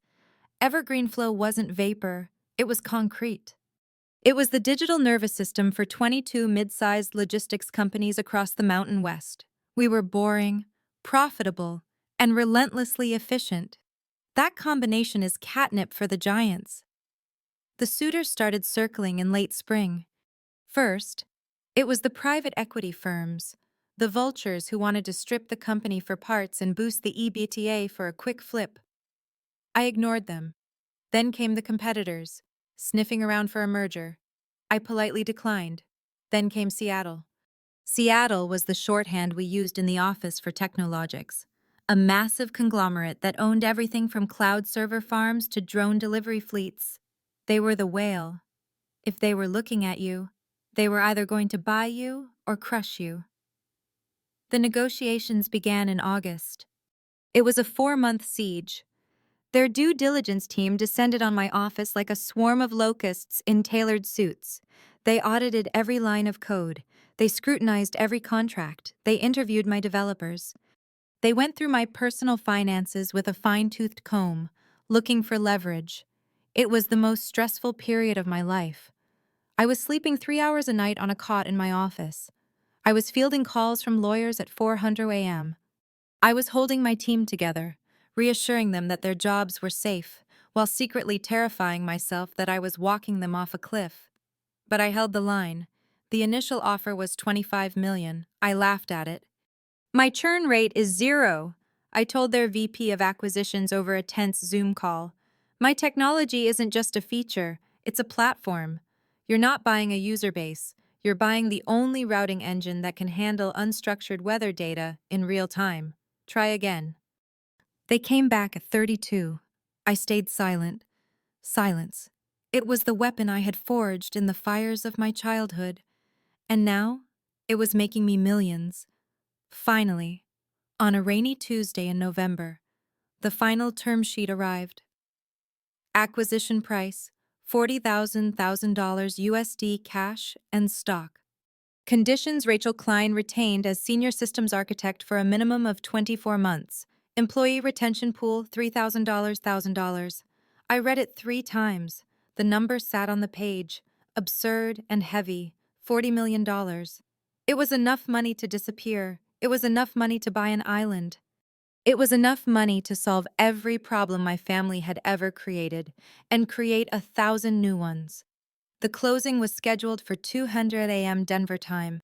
to align with the market opening in London for some regulatory reason I didn't care about. I was alone in my office. The rest of the building was dark. My employees had gone home hours ago, unaware that tomorrow morning they would all be significantly richer. My desk was a disaster zone, empty Starbucks cups, stacks of legal binders, and a half-eaten bagel from yesterday. The whiteboard behind me was covered in the schematic of the API integration we had been finalizing. The DocuSign email pinged on my laptop. I moved the cursor. I thought about Evan. I thought about the time he stole my birthday money to buy cigarettes. I thought about the time my dad told me I was too intense to be likable. I thought about Aunt Melissa, slipping me $50 and telling me to run. I wasn't signing this for them. I wasn't signing this to prove them wrong. I was signing this because I had built something beautiful. And now I was ensuring it would survive at a scale I couldn't manage alone. I clicked sign. The screen flashed document complete. It was done. In the movies. This is where the champagne pops. This is where the music swells. The protagonist jumps on the desk and screams. I sat perfectly still. The silence in the office was absolute. The HVAC system hummed. A car honked down the street. I didn't feel joy. I felt a profound, vibrating vigilance. $40 million, the number was dangerous. I knew, with the instinct of a prey animal sensing a shift in the wind, that this information was radioactive. If my parents found out, I closed my eyes and let the scenario play out. My mother would cry, not tears of pride for me, but tears of relief for herself. "Oh, thank God," she would sob. "Now we can fix everything." My father would instantly become my financial advisor. "You need to diversify, Rachel. I have a friend who does wealth management. We need to structure a trust." And Evan? Evan wouldn't say anything at first. He would just smile. That terrifying, entitled smile. And then the requests would start. "I have an idea for a production studio. It only needs $5 million to start. We're partners, right, sis? Family first." If they knew, my life would stop being mine. I would become an ATM with a pulse. I would become the resource they felt entitled to mine until I was hollow. I opened a new browser tab. I logged into my personal email, the encrypted one, not the one my family had. I composed a message to my lawyer, Selena Becker. Selena, signed. The wire hits the escrow account tomorrow. Regarding the press release, I want it delayed as long as possible. When it goes out, I want my name minimized. Use Evergreen Flow Management Team where legally permissible. Also, I want to set up the blind trust we discussed. The beneficiaries are me and, well, just me for now. No family access. Absolute firewall. Thanks. Rachel. I hit send.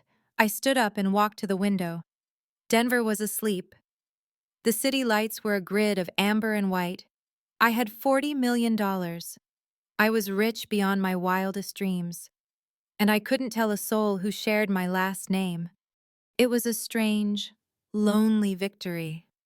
But as I looked at my reflection in the glass, tired eyes, messy hair, set jaw, I realized I was okay with lonely. Lonely was safe. Lonely was mine.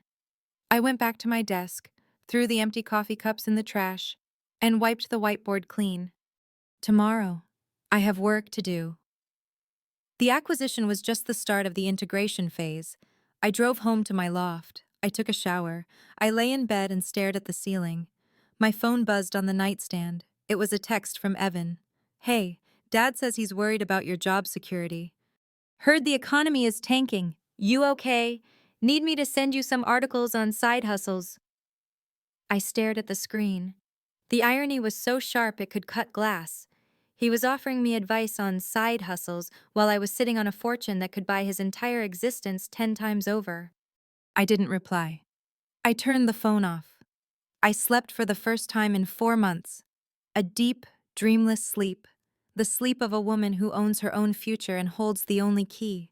Shock is a temporary anesthetic. It numbs the brain, buying you a few seconds of silence while reality buffers. But when the buffer ends, the reaction is visceral. In my family's dining room, The shock lasted maybe 10 seconds, just long enough for their facial muscles to rearrange from disbelief into something far more ancient and terrifying. Then came the shift. I watched it happen in slow motion. It wasn't pride. There was no "Congratulations, Rachel." There was no "We're so happy for you." Those emotions require you to view the other person as a separate entity with their own agency. To them, I wasn't separate. I was an asset. I was a resource deposit that had suddenly been discovered in their backyard. The emotion that filled the room was entitlement. Thick, suffocating, undeniable entitlement. Evan was the first to speak.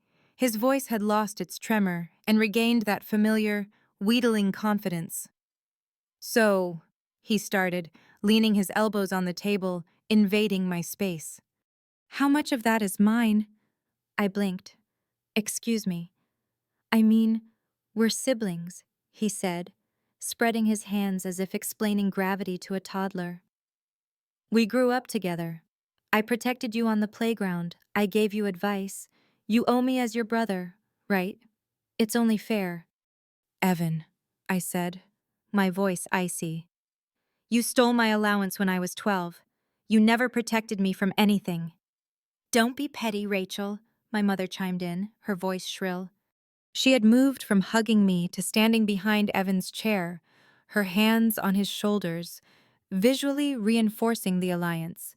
"You were raised in this house. We fed you, we clothed you, we paid for your piano lessons. Family shares blessings. That's the rule."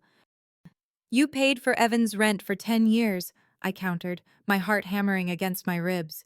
"You paid for his cars, his debts. I left at 18 with nothing. I built this company from a basement." "And who gave you the confidence to do that?" my father interjected.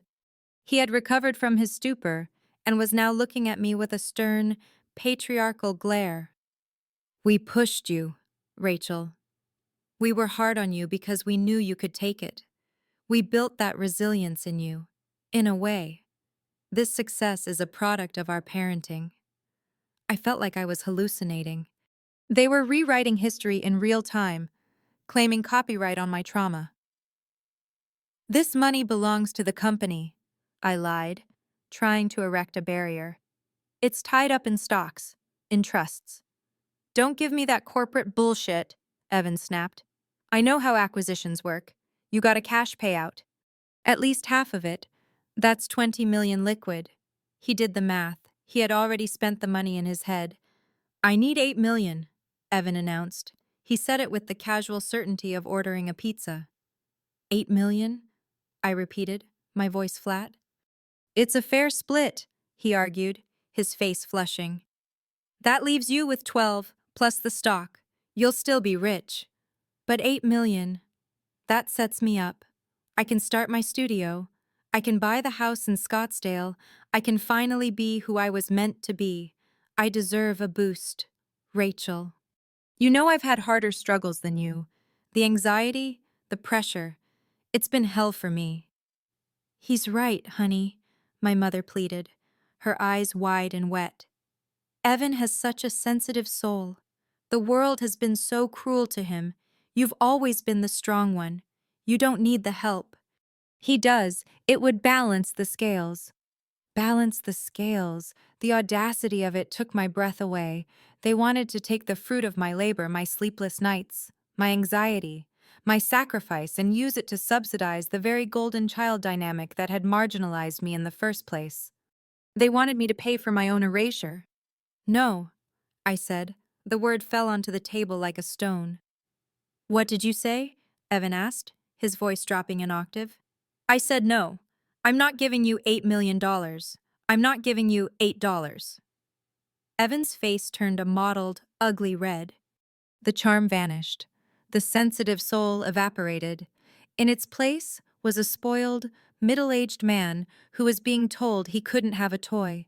"You selfish bitch!" he screamed, slamming his fist onto the table. The silverware jumped, the wine glasses rattled.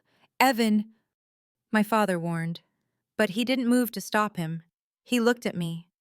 "Rachel, be reasonable. You can't just hoard that kind of wealth.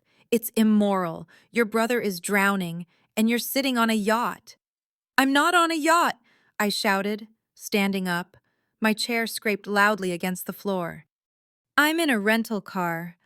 I worked for 15 years while he played video games and spent your retirement money. This isn't a lottery win. I earned this. You earned it, Evan spat, standing up to face me. He was taller than me, looming over the table. You sat in front of a computer. You didn't bleed for this. You got lucky. And now you think you're better than us. You think you can just come here, wave your money in our faces, and leave. You owe us. You owe me. He reached out and grabbed my wrist. His grip was hard, painful. Give me the money, Rachel, he hissed. Or I swear to God, I will make your life a living hell. I'll sue you. I'll tell everyone you stole the idea from me. I gave you that idea about computers back in high school. Let go of me, I said, my voice trembling with a rage I had suppressed for 3 decades. Evan, let her go, Melissa said. She had stood up, her face pale but her eyes fierce. She moved toward us. Stay out of this, Melissa, my mother shrieked. This is a family matter. She is family, Melissa yelled back. And you are vultures. Something inside me finally cracked. It wasn't a break. It was a release. The dam holding back 30 years of yes, of it's okay, of I understand, shattered. I yanked my arm back with a force that surprised both of us. Evan stumbled back, knocking over his wine glass. The red liquid spread across the white tablecloth like a bloodstain. I don't owe you anything, I said. My voice wasn't loud anymore. It was deadly quiet. I don't owe you my money. I don't owe you my success. And I certainly don't owe you my respect. I looked at my parents. They were staring at me as if I had turned into a monster. You chose him, I said to them. Every single day, for 34 years, you chose him. You invested every dollar, every emotion, every ounce of love into him. And look at the return on your investment. He's a 30-year-old toddler throwing a tantrum because he can't steal his sister's wallet. Rachel, you're upsetting your father, my mother cried, playing her last card. Good, I said. He should be upset. He raised a thief and ignored a CEO. I grabbed my purse. I didn't look back. If you walk out that door, my father shouted, his voice shaking with impotent rage, don't bother coming back. You are turning your back on your family. I paused at the doorway. I turned around one last time. I looked at the three of them, a tableau of dysfunction, frozen in the wreckage of their own making. I'm not turning my back on my family, I said. I'm escaping it. I walked out into the cool desert night. The air was fresh. The stars were bright. I got into the rental car.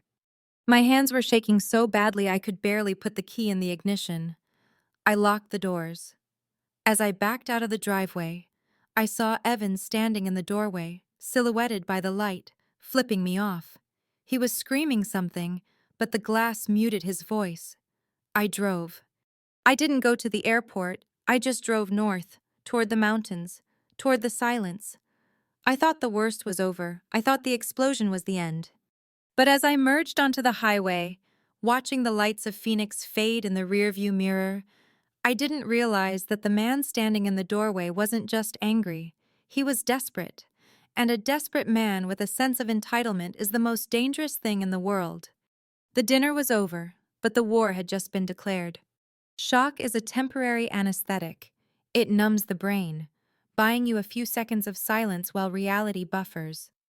But when the buffer ends, the reaction is visceral. In my family's dining room, the shock lasted maybe 10 seconds, just long enough for their facial muscles to rearrange from disbelief into something far more ancient and terrifying. Then came the shift. I watched it happen in slow motion. It wasn't pride. There was no congratulations, Rachel. There was no we're so happy for you. Those emotions require you to view the other person as a separate entity with their own agency. To them, I wasn't separate. I was an asset. I was a resource deposit that had suddenly been discovered in their backyard. The emotion that filled the room was entitlement. thick, suffocating, undeniable entitlement. Evan was the first to speak. His voice had lost its tremor and regained that familiar, wheedling confidence. So, he started, leaning his elbows on the table, invading my space. How much of that is mine? I blinked. Excuse me. I mean, we're siblings, he said, spreading his hands as if explaining gravity to a toddler. We grew up together. I protected you on the playground. I gave you advice. You owe me as your brother. Right. It's only fair. Evan, I said, my voice icy. You stole my allowance when I was 12. You never protected me from anything. Don't be petty, Rachel, my mother chimed in, her voice shrill. She had moved from hugging me to standing behind Evan's chair, her hands on his shoulders, visually reinforcing the alliance. You were raised in this house. We fed you. We clothed you. We paid for your piano lessons. Family shares blessings. That's the rule. You paid for Evan's rent for 10 years, I countered, my heart hammering against my ribs. You paid for his cars, his debts. I left at 18 with nothing. I built this company from a basement. And who gave you the confidence to do that? My father interjected. He had recovered from his stupor and was now looking at me with a stern, patriarchal glare. We pushed you, Rachel. We were hard on you because we knew you could take it. We built that resilience in you. In a way, this success is a product of our parenting. I felt like I was hallucinating. They were rewriting history in real time, claiming copyright on my trauma. This money belongs to the company, I lied, trying to erect a barrier. It's tied up in stocks, in trusts. Don't give me that corporate bullshit, Evan snapped. I know how acquisitions work. You got a cash payout. At least half of it. That's 20 million liquid. He did the math. He had already spent the money in his head. I need 8 million, Evan announced. He said it with the casual certainty of ordering a pizza. 8 million, I repeated, my voice flat. It's a fair split, he argued, his face flushing. That leaves you with 12, plus the stock. You'll still be rich. But 8 million, that sets me up. I can start my studio. I can buy the house in Scottsdale. I can finally be who I was meant to be. I deserve a boost. Rachel, you know I've had harder struggles than you. The anxiety, the pressure, it's been hell for me. He's right, honey, my mother pleaded, her eyes wide and wet. Evan has such a sensitive soul. The world has been so cruel to him. You've always been the strong one. You don't need the help. He does. It would balance the scales. Balance the scales. The audacity of it took my breath away. They wanted to take the fruit of my labor, my sleepless nights, my anxiety, my sacrifice, and use it to subsidize the very golden child dynamic that had marginalized me in the first place. They wanted me to pay for my own erasure. No, I said. The word fell onto the table like a stone. What did you say? Evan asked, his voice dropping an octave. I said no. I'm not giving you $8 million. I'm not giving you $8. Evan's face turned a mottled, ugly red. The charm vanished. The sensitive soul evaporated. In its place was a spoiled, middle-aged man who was being told he couldn't have a toy. You selfish bitch, he screamed, slamming his fist onto the table. The silverware jumped. The wine glasses rattled. Evan, my father warned, but he didn't move to stop him. He looked at me. Rachel, be reasonable. You can't just hoard that kind of wealth. It's immoral. Your brother is drowning, and you're sitting on a yacht. I'm not on a yacht, I shouted, standing up. My chair scraped loudly against the floor. I'm in a rental car. I worked for 15 years while he played video games and spent your retirement money. This isn't a lottery win. I earned this. You earned it, Evan spat, standing up to face me. He was taller than me, looming over the table. You sat in front of a computer. You didn't bleed for this. You got lucky, and now you think you're better than us. You think you can just come here, wave your money in our faces, and leave. You owe us. You owe me. He reached out and grabbed my wrist. His grip was hard, painful. Give me the money, Rachel, he hissed. Or I swear to God, I will make your life a living hell. I'll sue you. I'll tell everyone you stole the idea from me. I gave you that idea about computers back in high school. Let go of me, I said, my voice trembling with a rage I had suppressed for 3 decades. Evan, let her go, Melissa said. She had stood up, her face pale but her eyes fierce. She moved toward us. Stay out of this, Melissa, my mother shrieked. This is a family matter. She is family, Melissa yelled back. And you are vultures. Something inside me finally cracked. It wasn't a break. It was a release. The dam holding back 30 years of yes, of it's okay, of I understand, shattered. I yanked my arm back with a force that surprised both of us. Evan stumbled back, knocking over his wineglass. The red liquid spread across the white tablecloth like a bloodstain. I don't owe you anything, I said. My voice wasn't loud anymore. It was deadly quiet. I don't owe you my money. I don't owe you my success. And I certainly don't owe you my respect. I looked at my parents. They were staring at me as if I had turned into a monster. You chose him, I said to them. Every single day for 34 years, you chose him. You invested every dollar, every emotion, every ounce of love into him. And look at the return on your investment. He's a 30-year-old toddler throwing a tantrum because he can't steal his sister's wallet. Rachel, you're upsetting your father, my mother cried, playing her last card. Good, I said. He should be upset. He raised a thief and ignored a CEO. I grabbed my purse. I didn't look back. If you walk out that door, my father shouted, his voice shaking with impotent rage, don't bother coming back. You are turning your back on your family. I paused at the doorway. I turned around one last time. I looked at the three of them, a tableau of dysfunction, frozen in the wreckage of their own making. I'm not turning my back on my family, I said. I'm escaping it. I walked out into the cool desert night. The air was fresh. The stars were bright. I got into the rental car. My hands were shaking so badly I could barely put the key in the ignition. I locked the doors. As I backed out of the driveway, I saw Evan standing in the doorway, silhouetted by the light, flipping me off. He was screaming something, but the glass muted his voice. I drove. I didn't go to the airport. I just drove north, toward the mountains, toward the silence. I thought the worst was over. I thought the explosion was the end. But as I merged onto the highway, watching the lights of Phoenix fade in the rearview mirror, I didn't realize that the man standing in the doorway wasn't just angry. He was desperate. And a desperate man with a sense of entitlement is the most dangerous thing in the world. The dinner was over, but the war had just been declared. I returned to Denver not as a victor, but as a fugitive. My loft, once a sanctuary of industrial chic and quiet achievement, now felt like a bunker. I double-locked the door. I checked the peephole every time the elevator chimed in the hallway. The rational part of my brain, the engineer who dealt in logic and probabilities, told me that distance was safety. Phoenix was 800 miles away. The tantrum was over.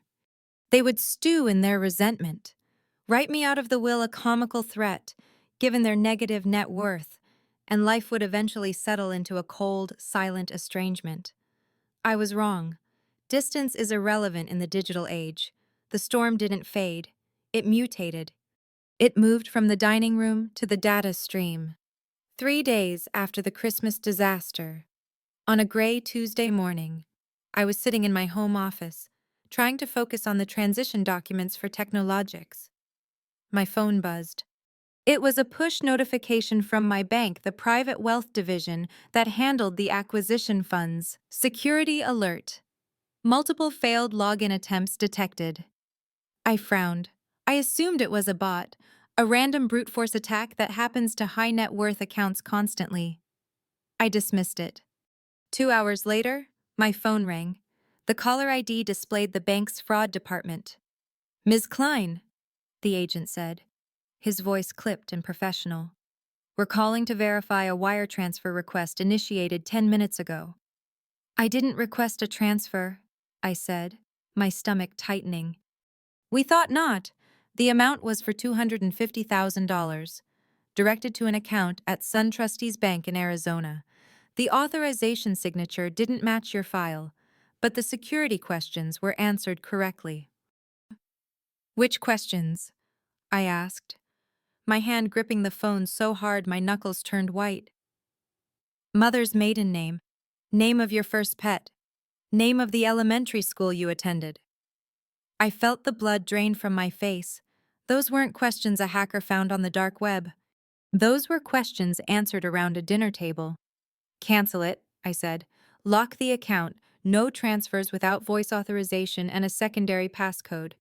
"Done." We flagged the IP address. I hung up. I sat there, staring at the screen. $250,000. It was a test probe.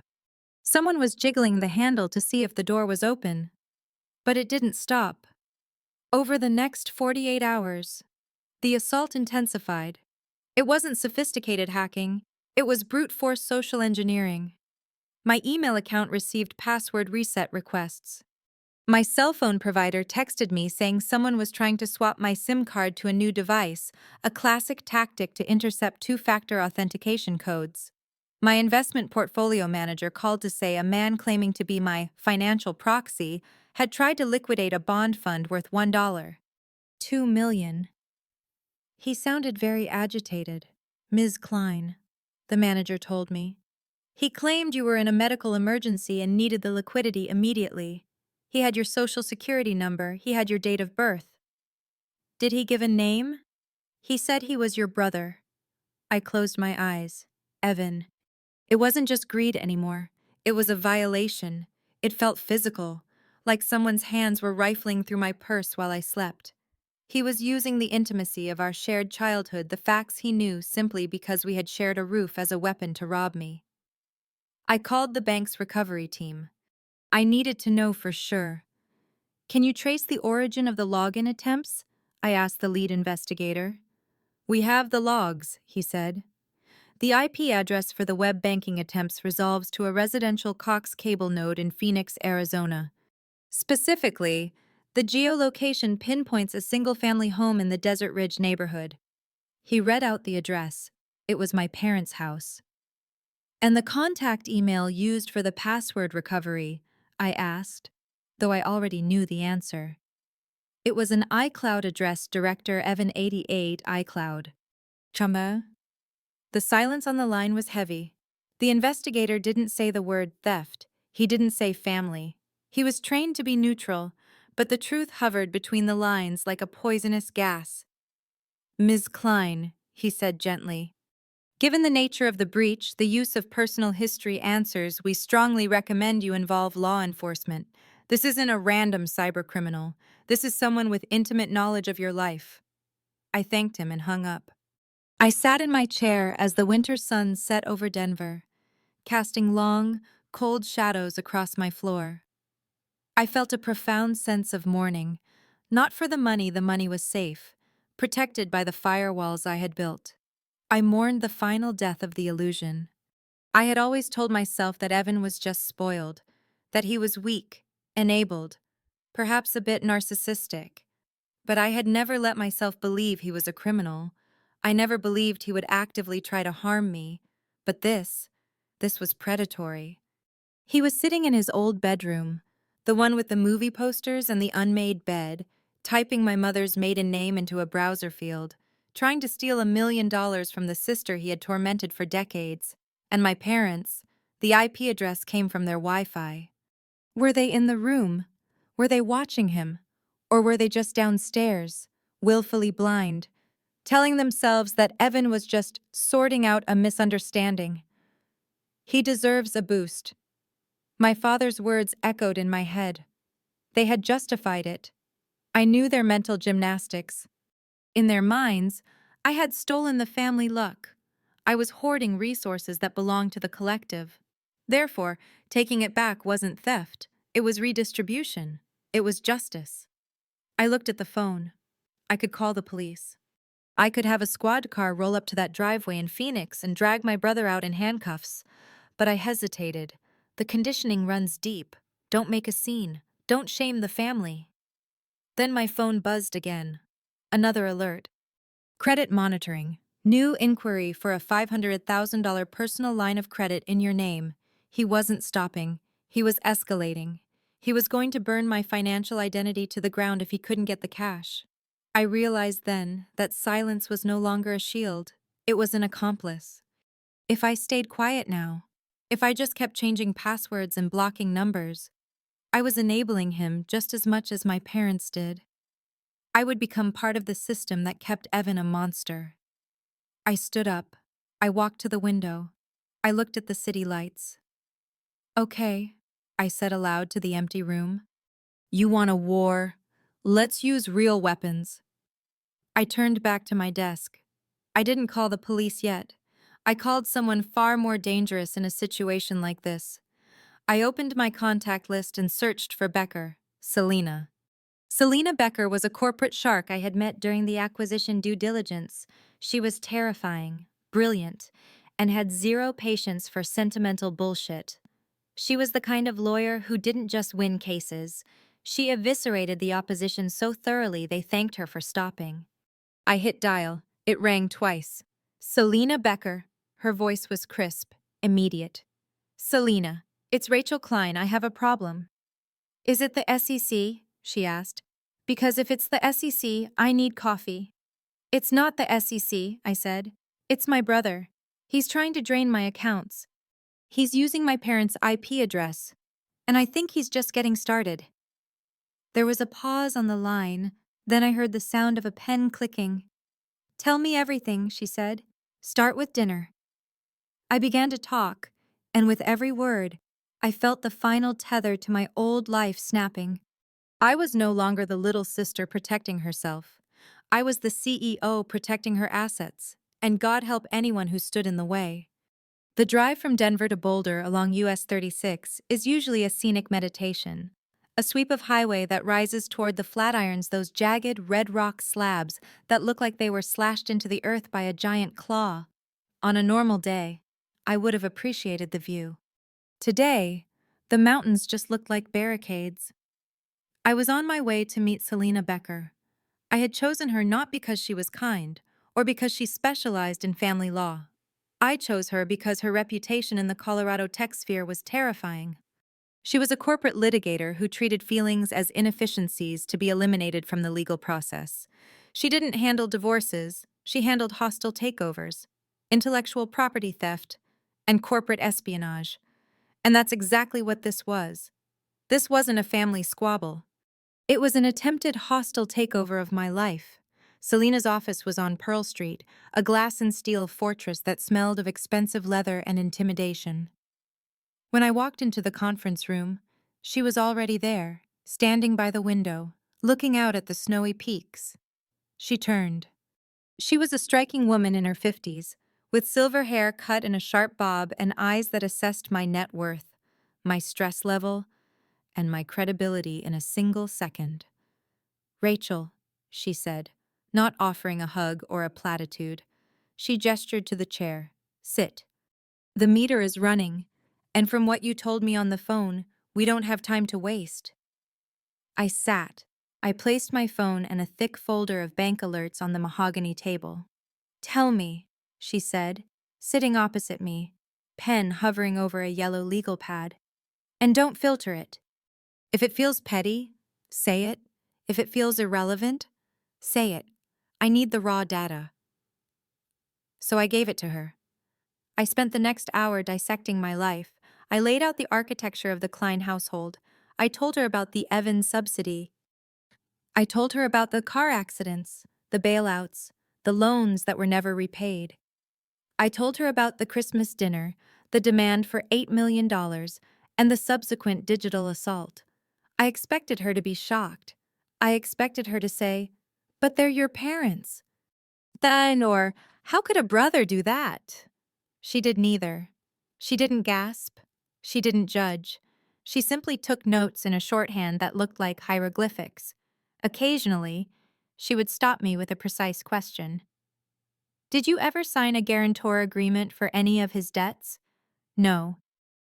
Did your parents ever put your name on the title of their home? No. Is there any written contract implying a partnership between you and your brother? Never. When I finished, the room was silent. My throat was dry. I felt exposed, as if I had just stripped naked under fluorescent lights. Selena capped her pen. She looked at the notes, then up at me. Okay, she said. Her voice was calm, almost clinical. Here's the situation. You are not a daughter right now, Rachel. You are a high-value target, and your family is not a support system. They are a liability. We are going to treat this exactly like a corporate breach. We're protecting you from this moment forward. She pressed a button on the intercom. Send in Mr. Chen and the forensic team. The door opened, and two men walked in. One was young, wearing a hoodie that looked suspiciously like the ones my developers wore. This was Mr. Chen, the cyber specialist. The other was older, wearing a gray suit and carrying a laptop, the auditor. We've been running a preliminary trace based on the data you sent over this morning, Selena said. Mr. Chen? Chen hooked his laptop to the large monitor on the wall. A map of Phoenix appeared. It's not subtle, Chen said, pointing to a cluster of red dots in the Desert Ridge neighborhood. We tracked the MAC addresses of the devices attempting to access your accounts. There are 3 distinct devices. One is a desktop computer running Windows 10, likely an older machine. One is an iPhone 13. One is an iPad. All 3 are connecting through a coax cable residential gateway registered to a Linda and Robert Klein. Seeing it on the big screen was different than hearing it on the phone. It was visual proof. The desktop, I whispered. That's the family computer in the den. My dad uses it for solitaire. And the iPhone? Selena asked. Evan, I said. He always has the newest model. Here's the disturbing part, Chen continued, zooming in on the log. The attempts aren't just brute force guessing. They're using specific answers to security questions. Whiskers for the first pet. Dessert Cove for the elementary school. But they're also trying to reset your recovery email to an address ecklineinvestments@gmail.com. That email was created 3 days ago. He's trying to reroute the keys to the castle, Selena said dryly. He wants to lock you out of your own money. She turned to the man in the gray suit. And the financials. I asked you to build a profile on the brother based on public records. The auditor nodded. It's ugly. He pulled up a spreadsheet. It was a chaotic tapestry of financial failure. Evan Klein, the auditor read. Credit score 540. He has 3 active judgments against him from creditors in Arizona and California, totaling $42,000. He has a lien on a vehicle, a Range Rover, that is currently in default. But what's interesting is the flow of money into his name.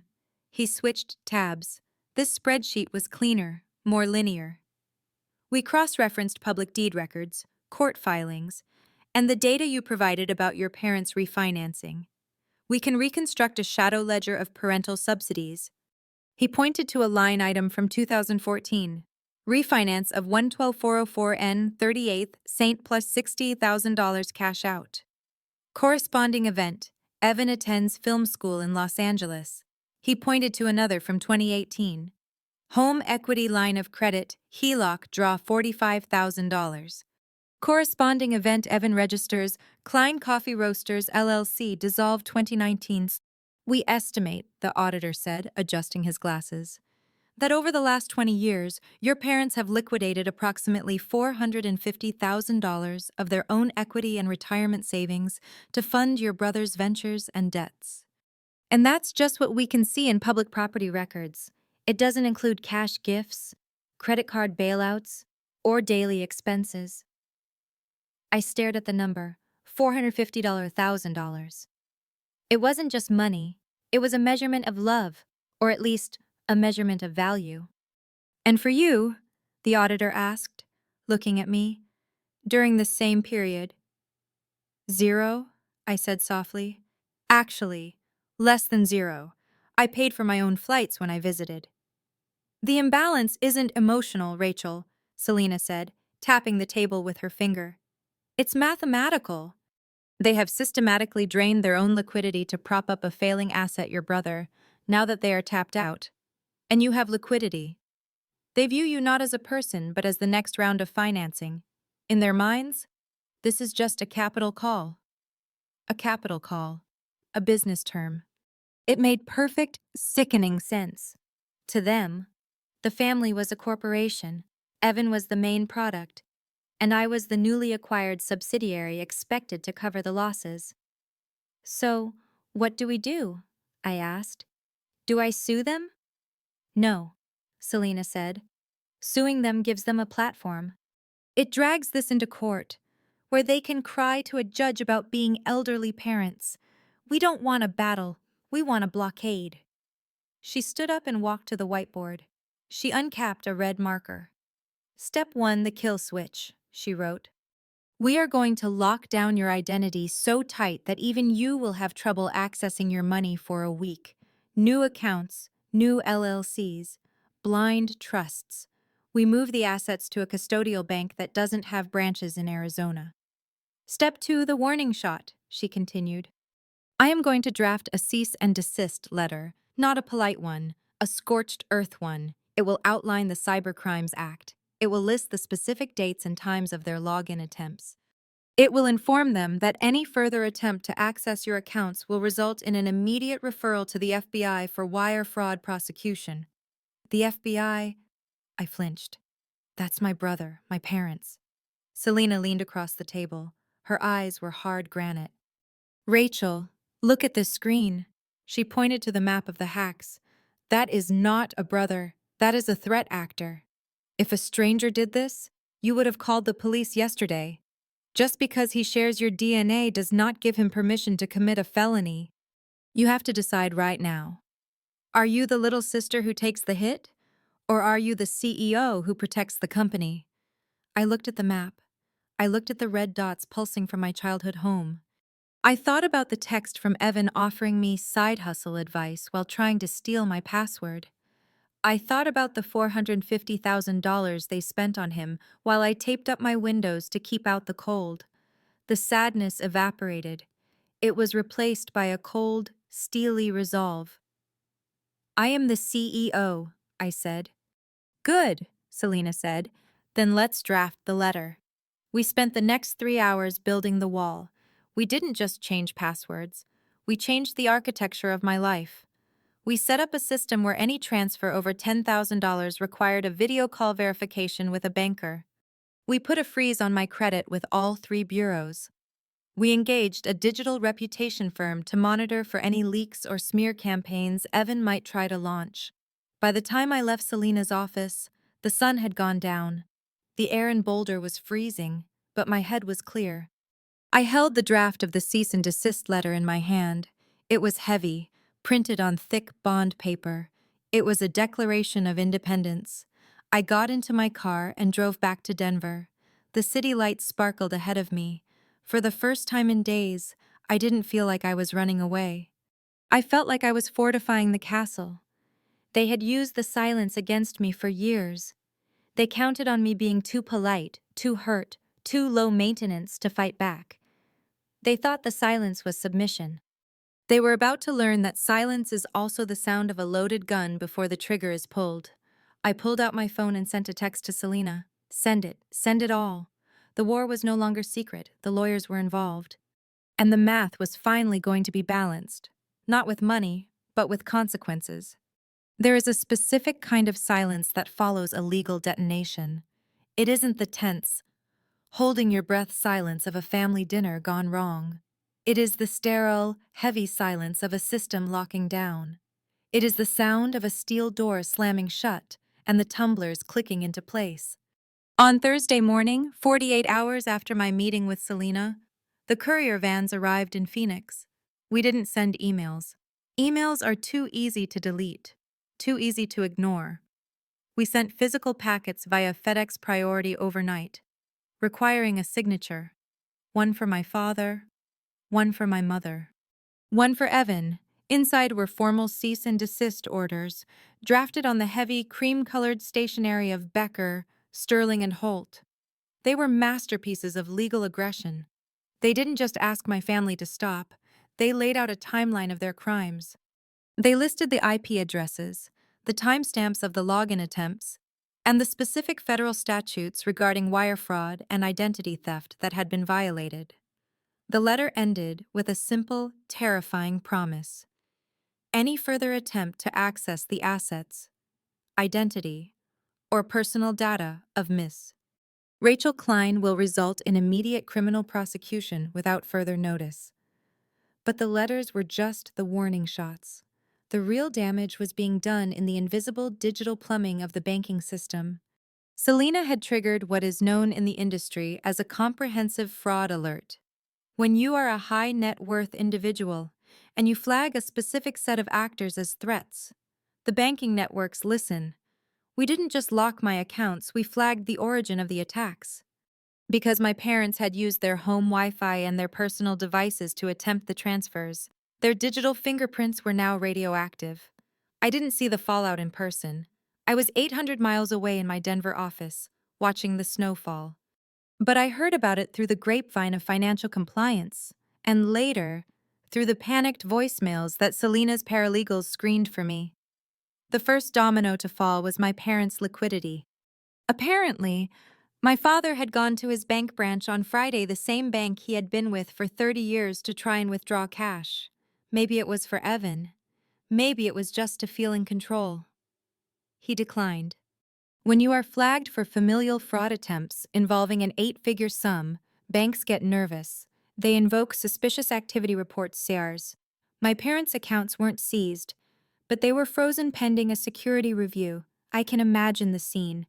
My father, a man who prided himself on his standing in the community, stood at the teller window, being told by a 20-something employee that his access was restricted. The humiliation would have been scorching. He would have demanded to see the manager. The manager would have looked at the screen, seen the flag linked to a federal wire fraud investigation, and politely asked him to leave. Suddenly, the bank of Mom and Dad was closed for business. And that is when Evan's world collapsed. Evan had been operating on a financial supply chain that was entirely dependent on just-in-time delivery. He lived his life like a Ponzi scheme of one. He used money from my parents to pay the interest on his credit cards. He used new credit cards to pay the lease on his car. He used the image of wealth to trick people into buying him dinner, but Ponzi schemes require constant liquidity. If the flow stops for even 3 days, the whole structure disintegrates. It started with his car. Evan drove a Range Rover Velar. It was a lease, costing nearly $1,200 a month. He had missed the last 2 payments, likely telling my parents he forgot, waiting for them to cut a check. But my parents couldn't cut checks anymore. Their accounts were under review. On Monday morning, while Evan was likely sleeping in until noon, a tow truck backed into the driveway of his luxury apartment complex in Scottsdale. They didn't knock. They hooked the Rover and dragged it away. Then came the apartment. Evan lived in a lifestyle community that cost $3,500 a month. It required proof of income or a guarantor. My father was the guarantor.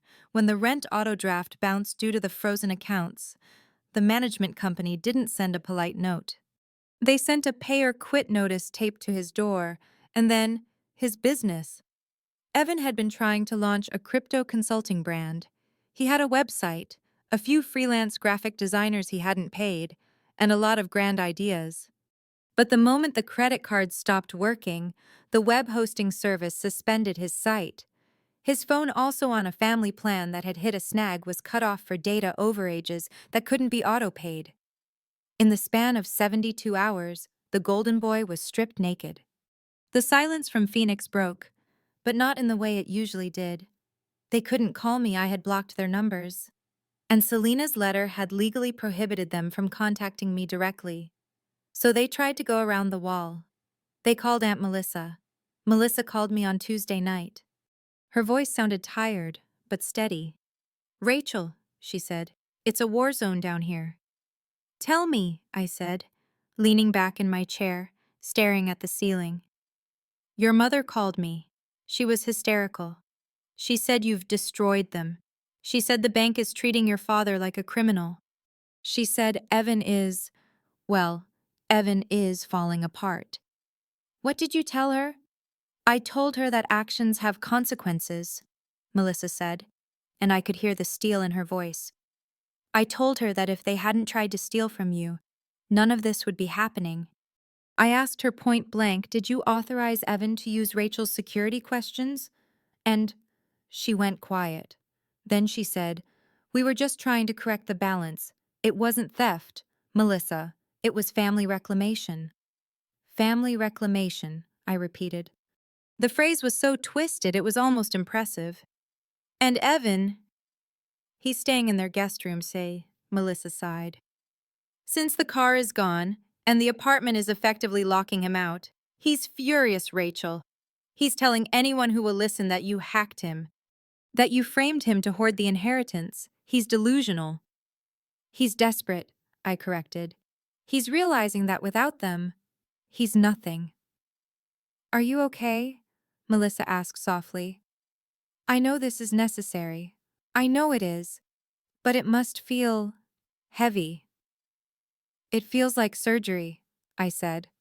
It hurts, but the tumor is gone. I hung up the phone. I walked over to my whiteboard. I had drawn a diagram of my life, the businesses, the assets, the people.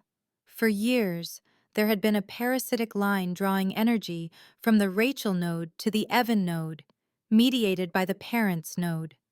I picked up an eraser. I wiped the line away.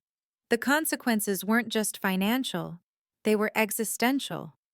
My parents were now forced to live in the reality they had created.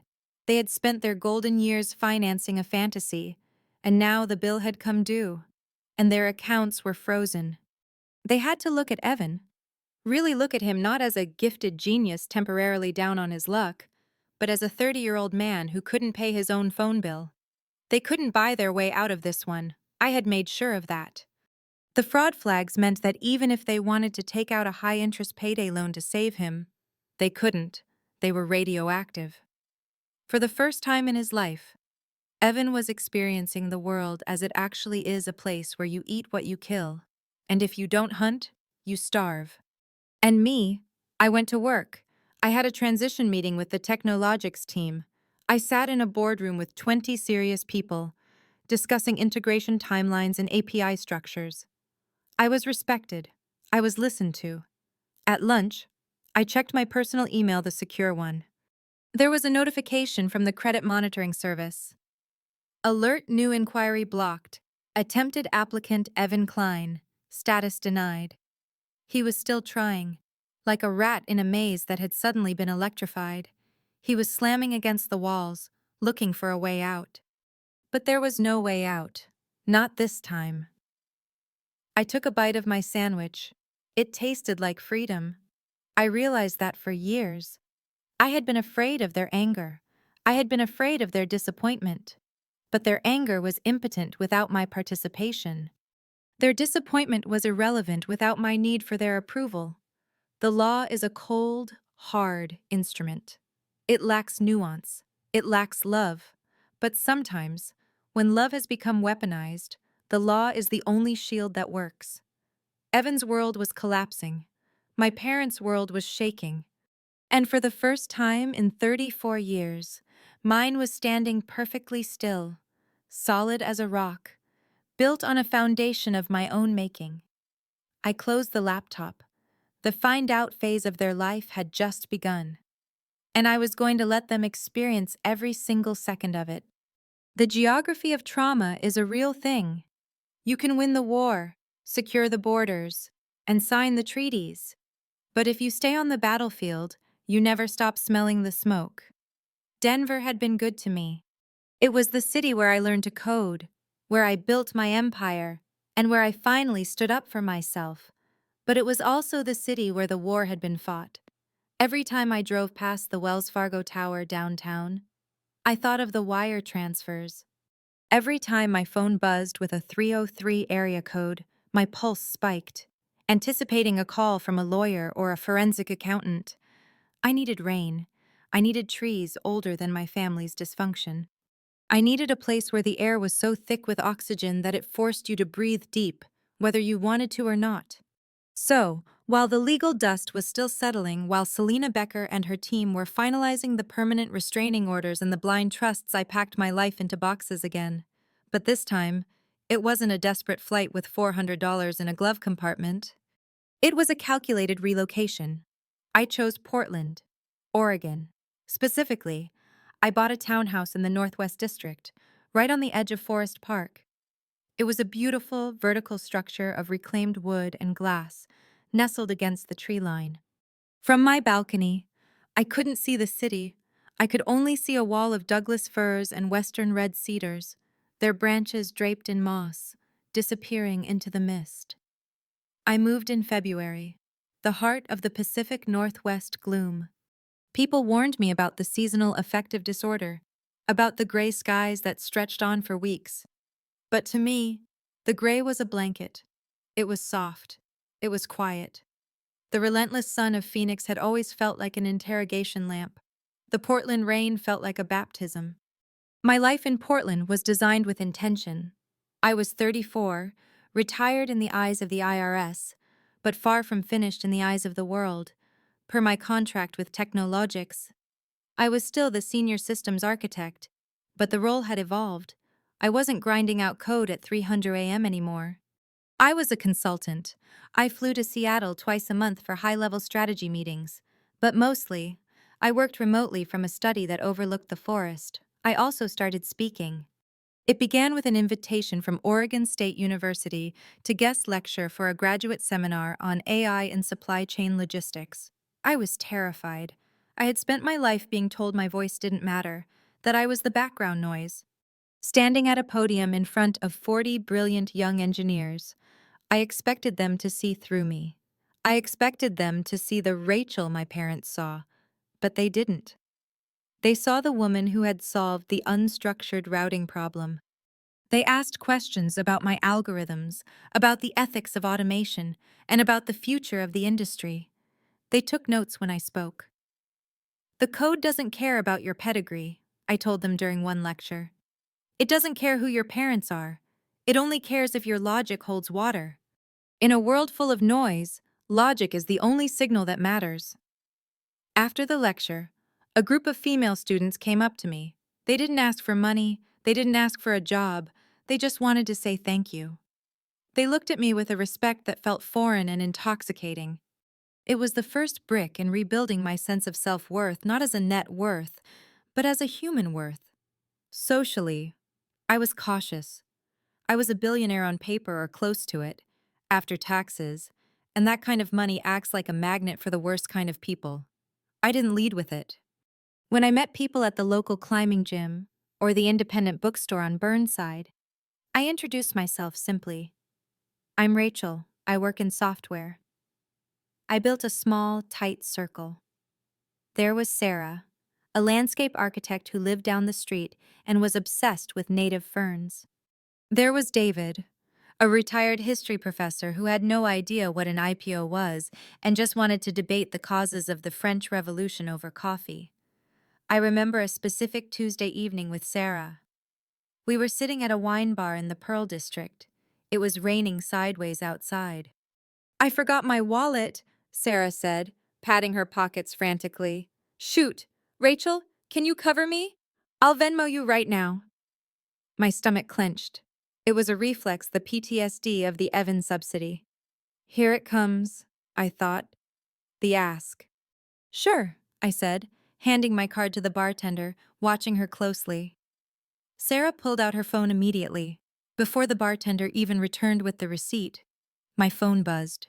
Received $28,000 from Sarah J. Thanks, she said, smiling. I hate owing people money. It makes things weird. I stared at the notification. It was such a small thing, $28. But in that moment, I could have cried. It was reciprocity. It was respect. It was the anti-Evan. It really does, I said, exhaling a breath I felt like I'd been holding since I was 12. It makes things very weird. While I was building this new life, The old one was dying, but it wasn't a violent death. It was a slow starvation. People think cutting ties is a single, dramatic event. They imagine a screaming match, a door slamming, a dramatic declaration of, I have no family. But the reality of estrangement is much quieter. It is a series of small, final decisions.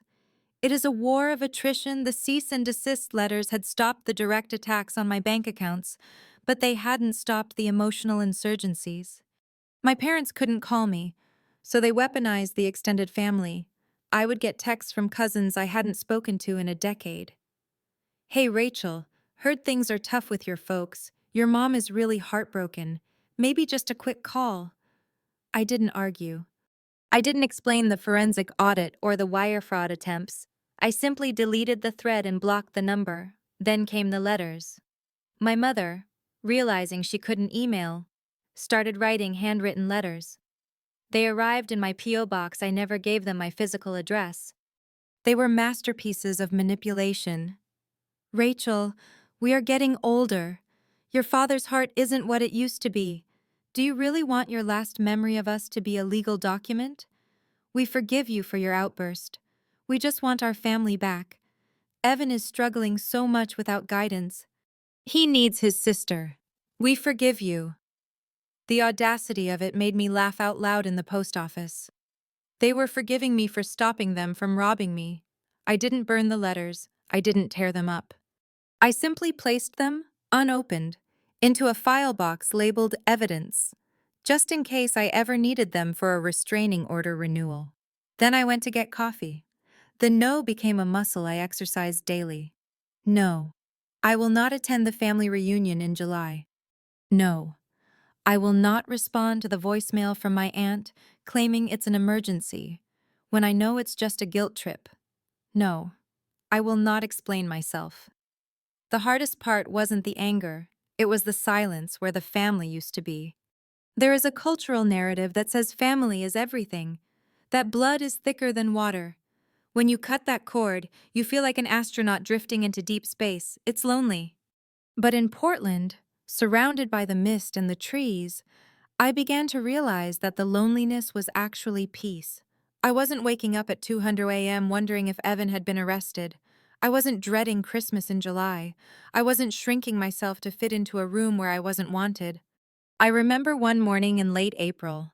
I was running on the Leif Erikson Trail in Forest Park. It was a cool, damp morning. The smell of pine needles and wet earth was overwhelming. I stopped at a bend in the trail to tie my shoe. I looked out through a gap in the trees. The city of Portland lay below, waking up. The bridges spanned the Willamette River. My phone buzzed. It was a notification from my calendar. Birthday, Evan 31. I had forgotten to delete the recurring event. In years past, this day would have been a source of immense stress. What gift do I buy? Is it expensive enough? Will he hate it? Will Mom critique the wrapping paper? How much money will he ask for? I stared at the screen. I didn't feel anger. I didn't feel hate. I felt nothing. It was a profound, hollow neutrality. Evan was just a man who lived in Arizona. We shared DNA, but we didn't share a life. He was a stranger with a familiar face. I swiped left on the notification. Delete event. Delete all future occurrences. Yes. I stood up. I took a deep breath. The air was cold and clean. My lungs expanded fully, without hitting the cage of anxiety that had constricted them for decades. I realized then that I wasn't waiting for an apology anymore. I wasn't waiting for them to see me. I had seen myself. I had saved myself. I started running again. My footsteps were rhythmic, pounding against the soft earth. I wasn't running away from anything anymore. I was just running. And for the first time in my life, the path ahead was entirely, beautifully clear. There is a strange phenomenon in physics called structural failure via fatigue. It happens when a material is stressed repeatedly over time, bent back and forth, heated and cooled until microcracks form invisibly beneath the surface. To the naked eye, the steel beam looks solid. It looks permanent, until the moment a butterfly lands on it, and the entire bridge collapses into the river. I had left Phoenix to avoid being the butterfly. I didn't want to be the cause of the collapse. I just wanted to get off the bridge. But bridges built on lies don't need a butterfly to fall. They just need gravity. For the first 6 months after I moved to Portland, the news from the desert was filtered through a mesh of hearsay and the occasional update from Aunt Melissa. At first, the narrative my parents spun was predictable. They were the martyrs, and I was the villain in an Oliver Stone movie about corporate greed. According to the gossip vine, which reached me via distant cousins who still followed me on LinkedIn, my parents were telling anyone who would listen that I had lost my soul. Money changed her. My mother reportedly wept to her bridge club. We gave her everything. We sacrificed so she could have that education, and the moment she made it big, she turned cold. She abandoned us in our time of need. It's elder abuse, really, abandonment. They painted a portrait of a heartless tech mogul daughter who was sipping champagne in the Pacific Northwest, while her elderly parents struggled to put food on the table. They omitted the $40 million. They omitted the demand for $8 million. And they certainly omitted the part about Evan trying to hack my bank account using my mother's maiden name. For a while, it worked. Sympathy is a currency, and my mother was an expert counterfeiter. Relatives I hadn't seen since I was 10 posted vague, passive-aggressive status updates about ungrateful children and remembering where you came from. But the truth is a stubborn thing. It has a way of leaking out, not in a flood, but in a slow, corrosive drip that dissolves the foundation of a lie. The leak started at the bank. Phoenix is a big city, but Desert Ridge is a small ecosystem. My father had banked at the same branch for 30 years. He knew the manager. He knew the tellers. When his accounts were flagged for familial fraud/suspicious activity following Selena's legal scorched earth campaign, it wasn't a quiet administrative error. It was a scene. I heard about it from Melissa, who flew up to visit me in May. We were sitting on my deck, watching a light rain drizzle onto the ferns of Forest Park. She looked older, her face drawn with the strain of being the only truth-teller left in the family. "It's bad, Rachel," she said, wrapping her hands around a warm mug of tea. "The fraud investigation wasn't public, obviously, but people talk. The bank manager plays golf with Uncle Jerry. Jerry told your cousin Mike. Mike told everyone." "What did they tell them?" I asked. "That your father's accounts were frozen because of an investigation involving identity theft against you, that the FBI was mentioned." I flinched. "I never called the FBI. Selena just threatened it." "It doesn't matter," Melissa said. "The word fraud got out. And once that word is in the air, people start looking at things differently. They start doing the math." Suddenly, the ungrateful daughter narrative didn't hold up. People started asking questions. If Rachel is so terrible, why did she have to hire a forensic auditor? If Evan is such a genius, why was his car repossessed in broad daylight? The optics of Evan's collapse were impossible to hide. Without the intravenous drip of my parents' money, Evan didn't just stumble, he evaporated. The crypto consulting firm vanished. The high-end real estate flipping project stalled because he couldn't get a loan. He was forced to move back into my parents' house, not into the guest room, but into his old high school bedroom. The neighbors noticed.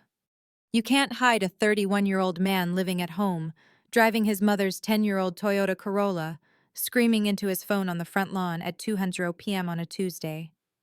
"He's become volatile," Melissa whispered, as if she were afraid he could hear her from 2 states away.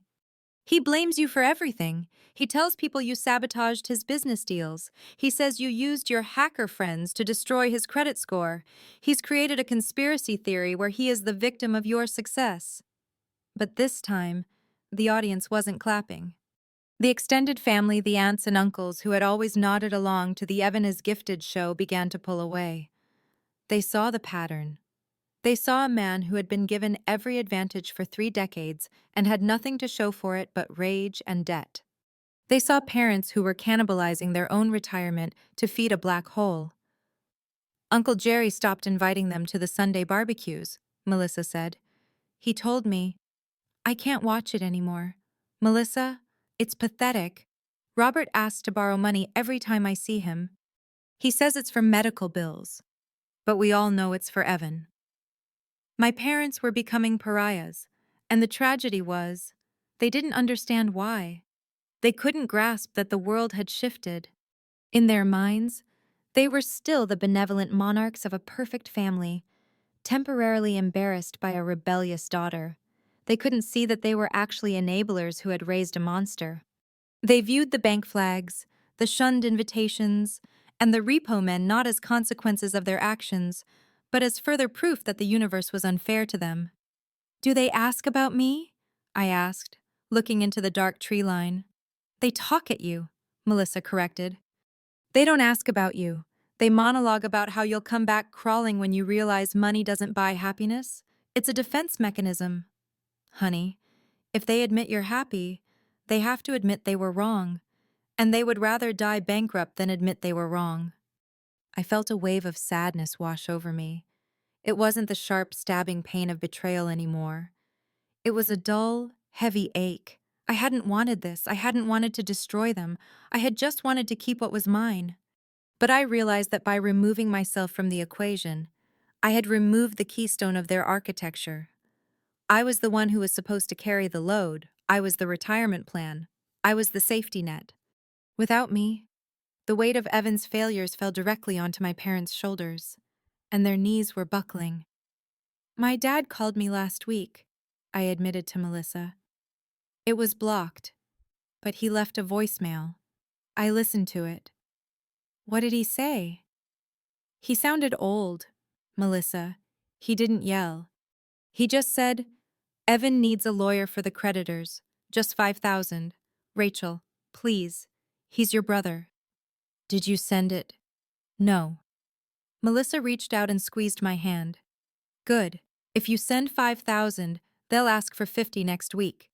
You can't save people who are addicted to drowning. The collapse wasn't a scandalous explosion. It wasn't a reality TV finale with table flipping and sirens. It was a slow, gray degradation. My parents' house, the one in Desert Ridge with the manicured lawn, began to deteriorate.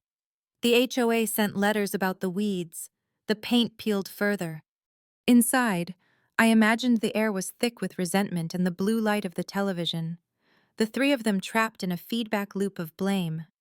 Evan was the adult who never grew up, trapped in a suspended adolescence that was turning sour and rotting. My parents were the enablers who refused accountability, slowly going broke to maintain a lie that everyone else had already seen through. I had won. I had the money, the career, the peace, the forest. But looking at the wreckage from a distance, it didn't feel like a victory. It felt like walking away from a car crash that you saw coming in slow motion for 20 years. You know what the worst part is? I said to Melissa, watching Estellar's J land on the railing. They think I did this to them. They think I punished them. They have to think that, Melissa said. Because the alternative is looking in the mirror and realizing they did it to themselves. She took a sip of her wine. The world they built around their golden boy finally buckled. Rachel, you didn't break it. You just stopped holding it up. I nodded. I knew she was right. But as the rain picked up, blurring the view of the trees, I grieved for the family I never had. I grieved for the brother Evan could have been if he had been told no occasionally. I grieved for the parents who could have known their daughter, the CEO, instead of mourning the loss of their daughter, the servant. The golden boy had tarnished, the kingdom had fallen, and I was the only one who had escaped the ruins, carrying nothing but my own life. And that, I realized, was the only treasure that mattered. There is a natural human instinct to look for the happily ever after in a pile of gold. People hear 40 million died and their brains shut off. They assume the climax of my story was the moment the wire transfer hit the account. Or perhaps the moment I walked out of that Christmas dinner, head held high. They think the victory is in the bank balance. They are wrong. The money is great. I won't pretend it isn't. It bought me the townhouse in the trees. It bought me the ability to say no to clients I didn't like. It bought me the time to sit on my deck on a Tuesday morning and watch the fog roll in over the Willamette River without panic in my chest. But the money isn't the point. In fact, if I had stayed in that house, if I had stayed in that dynamic, the money would have been nothing more than a bigger shovel for them to dig my grave with. The real turning point, the moment that actually rewired my soul, happened in the quiet aftermath. When I was sitting with the forensic reports of the hacking attempts, I remember staring at the log files. Director Evan 88 is attempting to log in. Answer to security question whiskers. For weeks, I had categorized this as greed. I thought they want my money because they are broke and selfish. That's a motive I could understand. Greed is a human vice. It's ugly, but it's rational in a twisted way. But as I looked deeper, I realized it wasn't about the cash. If it were just about cash, they would have asked nicer. They would have charmed me. Evan would have played the proud brother angle for months, slowly bleeding me dry with investment opportunities. That's how con artists work. No, this was clumsy. This was aggressive. This was a smash and grab. Why? Because it wasn't about currency. It was about control. For 34 years, the hierarchy of the Klein family had been absolute. Evan was the sun. I was the moon. Evan was the driver. I was the passenger. My parents were the architects. I was the bricklayer. My success, my undeniable, mathematical, $40 million success, threatened to invert that universe. It proved that their golden child was fool's gold. It proved that the background noise was actually the symphony. They couldn't tolerate a world where Rachel held the power. It was ontologically offensive to them. So, the hacking attempts, the demands, the guilt trips, they weren't attempts to get rich. They were attempts to reestablish the hierarchy. By trying to steal my money, Evan was trying to steal my agency. If he could take my resources, he could render me dependent again. He could turn me back into the little sister who needed to be managed. When they said family shares blessings, they didn't mean socialism. They meant submission. They meant you are not allowed to outgrow us. This realization hit me harder than the betrayal itself. It meant that their love was conditional not just on my behavior, but on my status. They could love me as long as I was beneath them. The moment I rose above, the love evaporated, replaced by a desperate need to pull me back down to the crab bucket. That is why I cut ties. It wasn't a tantrum, it wasn't revenge, it wasn't even because I stopped caring. The tragic truth is, I still cared. There were nights in Portland when I woke up from a dream where we were all kids again, playing in the backyard before the roles had hardened, and I would feel a phantom ache for my mother's hug. I worried about my father's heart. I wondered if Evan was lonely. But I realized that my caring had become a weapon in their hands. Every time I picked up the phone, I gave them ammunition. Every time I sent a birthday card, I opened a door for manipulation. Every time I showed empathy, they saw it as a weakness to be exploited. He's your brother. He needs a boost. That sentence wasn't a plea for help. It was a command to sacrifice myself on the altar of Evan's ego. I realized that you cannot have a relationship with people who view your boundaries as an insult. You cannot build a bridge to people who are actively trying to burn down your house. People ask me, don't you miss them? The answer is complex. I miss the idea of them. I miss the parents I wanted them to be, the ones who would have been proud of the 28% efficiency rating, the ones who would have celebrated the acquisition without asking for a cut. I miss the brother who might have been my friend if he hadn't been poisoned by entitlement. But I do not miss the reality. I do not miss walking on eggshells. I do not miss the shrinking. I do not miss the feeling of being a resource to be harvested rather than a person to be loved. The $40 million didn't save me. I saved myself. I saved myself the moment I realized that I was allowed to be the protagonist of my own life. I looked at the contact blocked list on my phone. It was long. It included my father, my mother, my brother, and a dozen flying monkeys they had enlisted. Blocking them wasn't an act of cruelty. It was an act of self-preservation. It was the only way to stop the theft not of my money, but of my joy. When that control slipped, when they realized they couldn't shame me into compliance, they chose violation over respect. They chose to hack my passwords rather than shake my hand. And that choice was theirs, not mine. I stood up from my desk. The fog had lifted over the river. The sun was breaking through, weak and watery, but real. I had paid a high price for this view. It cost me my family. It cost me my history. But looking at the peace that surrounded me, a peace that was solid, purchased with my own labor, and protected by my own boundaries, I knew the ledger was finally balanced. I was solvent, I was safe, and for the first time, I was whole. I am writing this from my desk in Portland.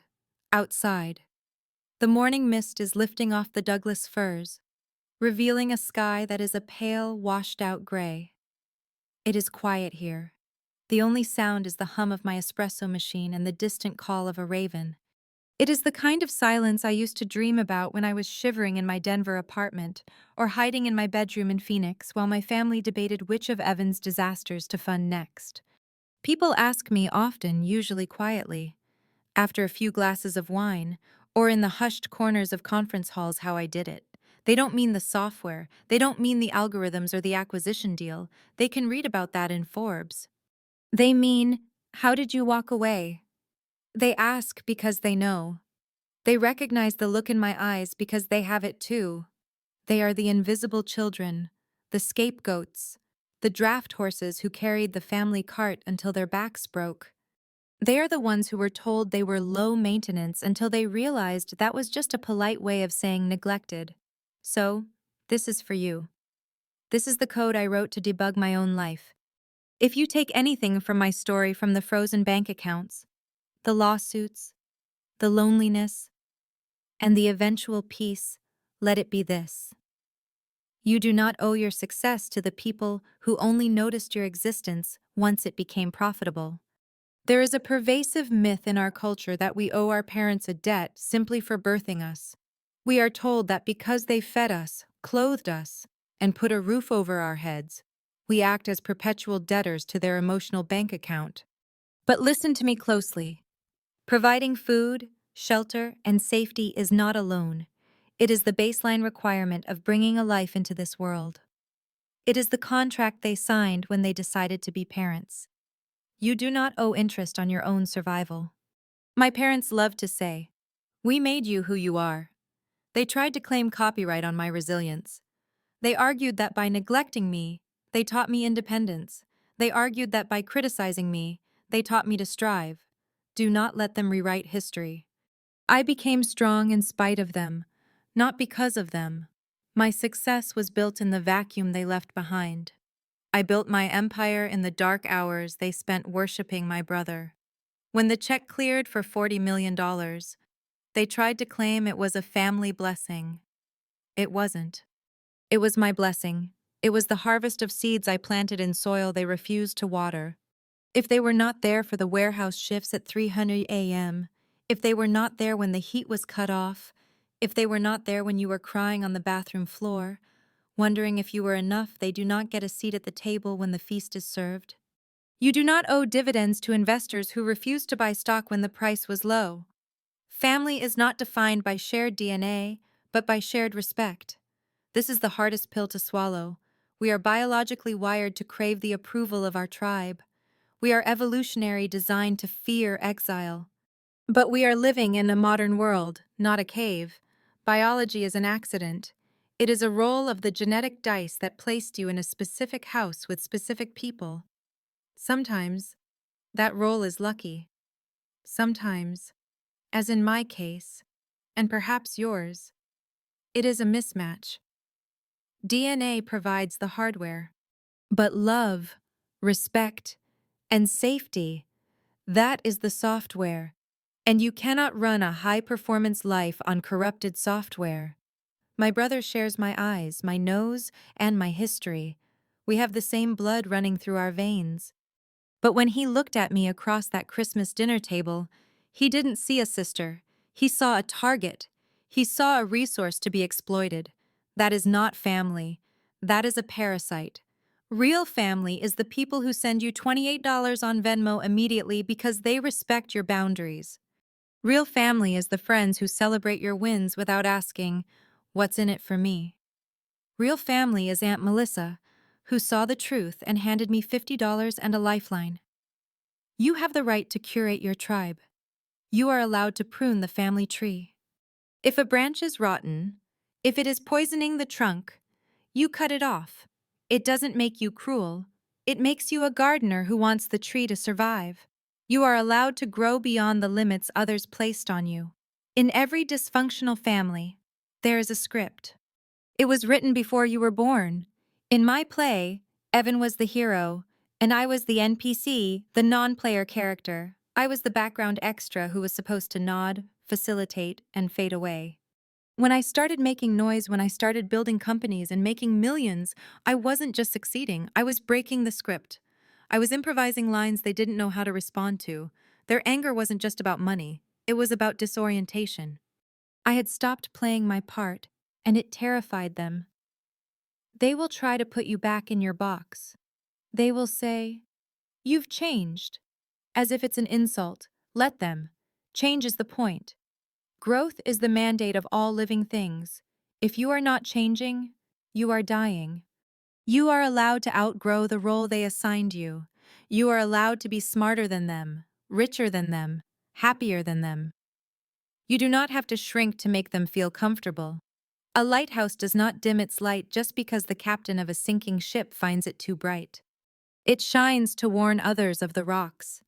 You are allowed to set boundaries without guilt. Guilt is the final weapon they will use against you. It is the ghost in the machine. Even now, years later, I sometimes feel a twinge of it when I see an older couple walking together, or when I hear a Christmas song. I wonder, was I too harsh? Could I have explained it better? Then I remember the login logs. I remember the whiskers. I remember the entitlement. Guilt is a signal that you are a good person. It means you have empathy. But empathy without boundaries is self-destruction. Setting a boundary is not an act of war. It is an act of peace. It is drawing a circle around your life and saying, "Everything inside this circle is safe. Everything outside is not my responsibility." Blocking a phone number is a boundary.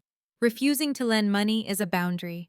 Skipping a holiday dinner is a boundary. They will scream. They will call you selfish. They will tell the neighbors you are crazy. Let them. Their reaction to your boundary is proof that the boundary was necessary. If they respected you, they wouldn't be banging on the locked door. They would have knocked. And above all, your future belongs to you. This is the final truth. For a long time, I thought my life was a reaction to theirs. I thought my success was a way to prove them wrong.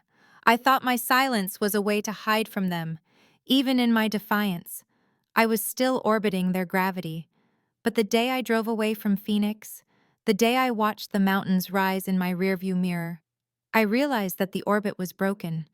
My future does not belong to the ghost of my father's expectations. It does not belong to the shadow of my brother's failures.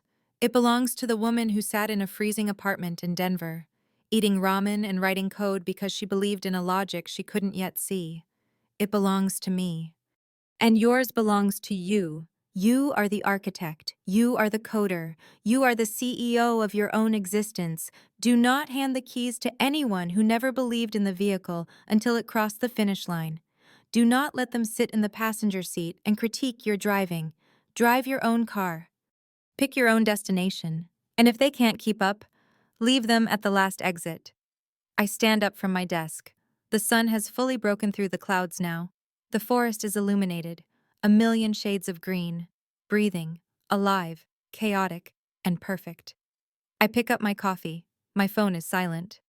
No one is trying to hack me. No one is demanding a bailout. No one is telling me I am not enough. I am Rachel Klein. I am 34 years old. I am alone in this house. But I am not lonely. I am free. And that is worth more than $40 million.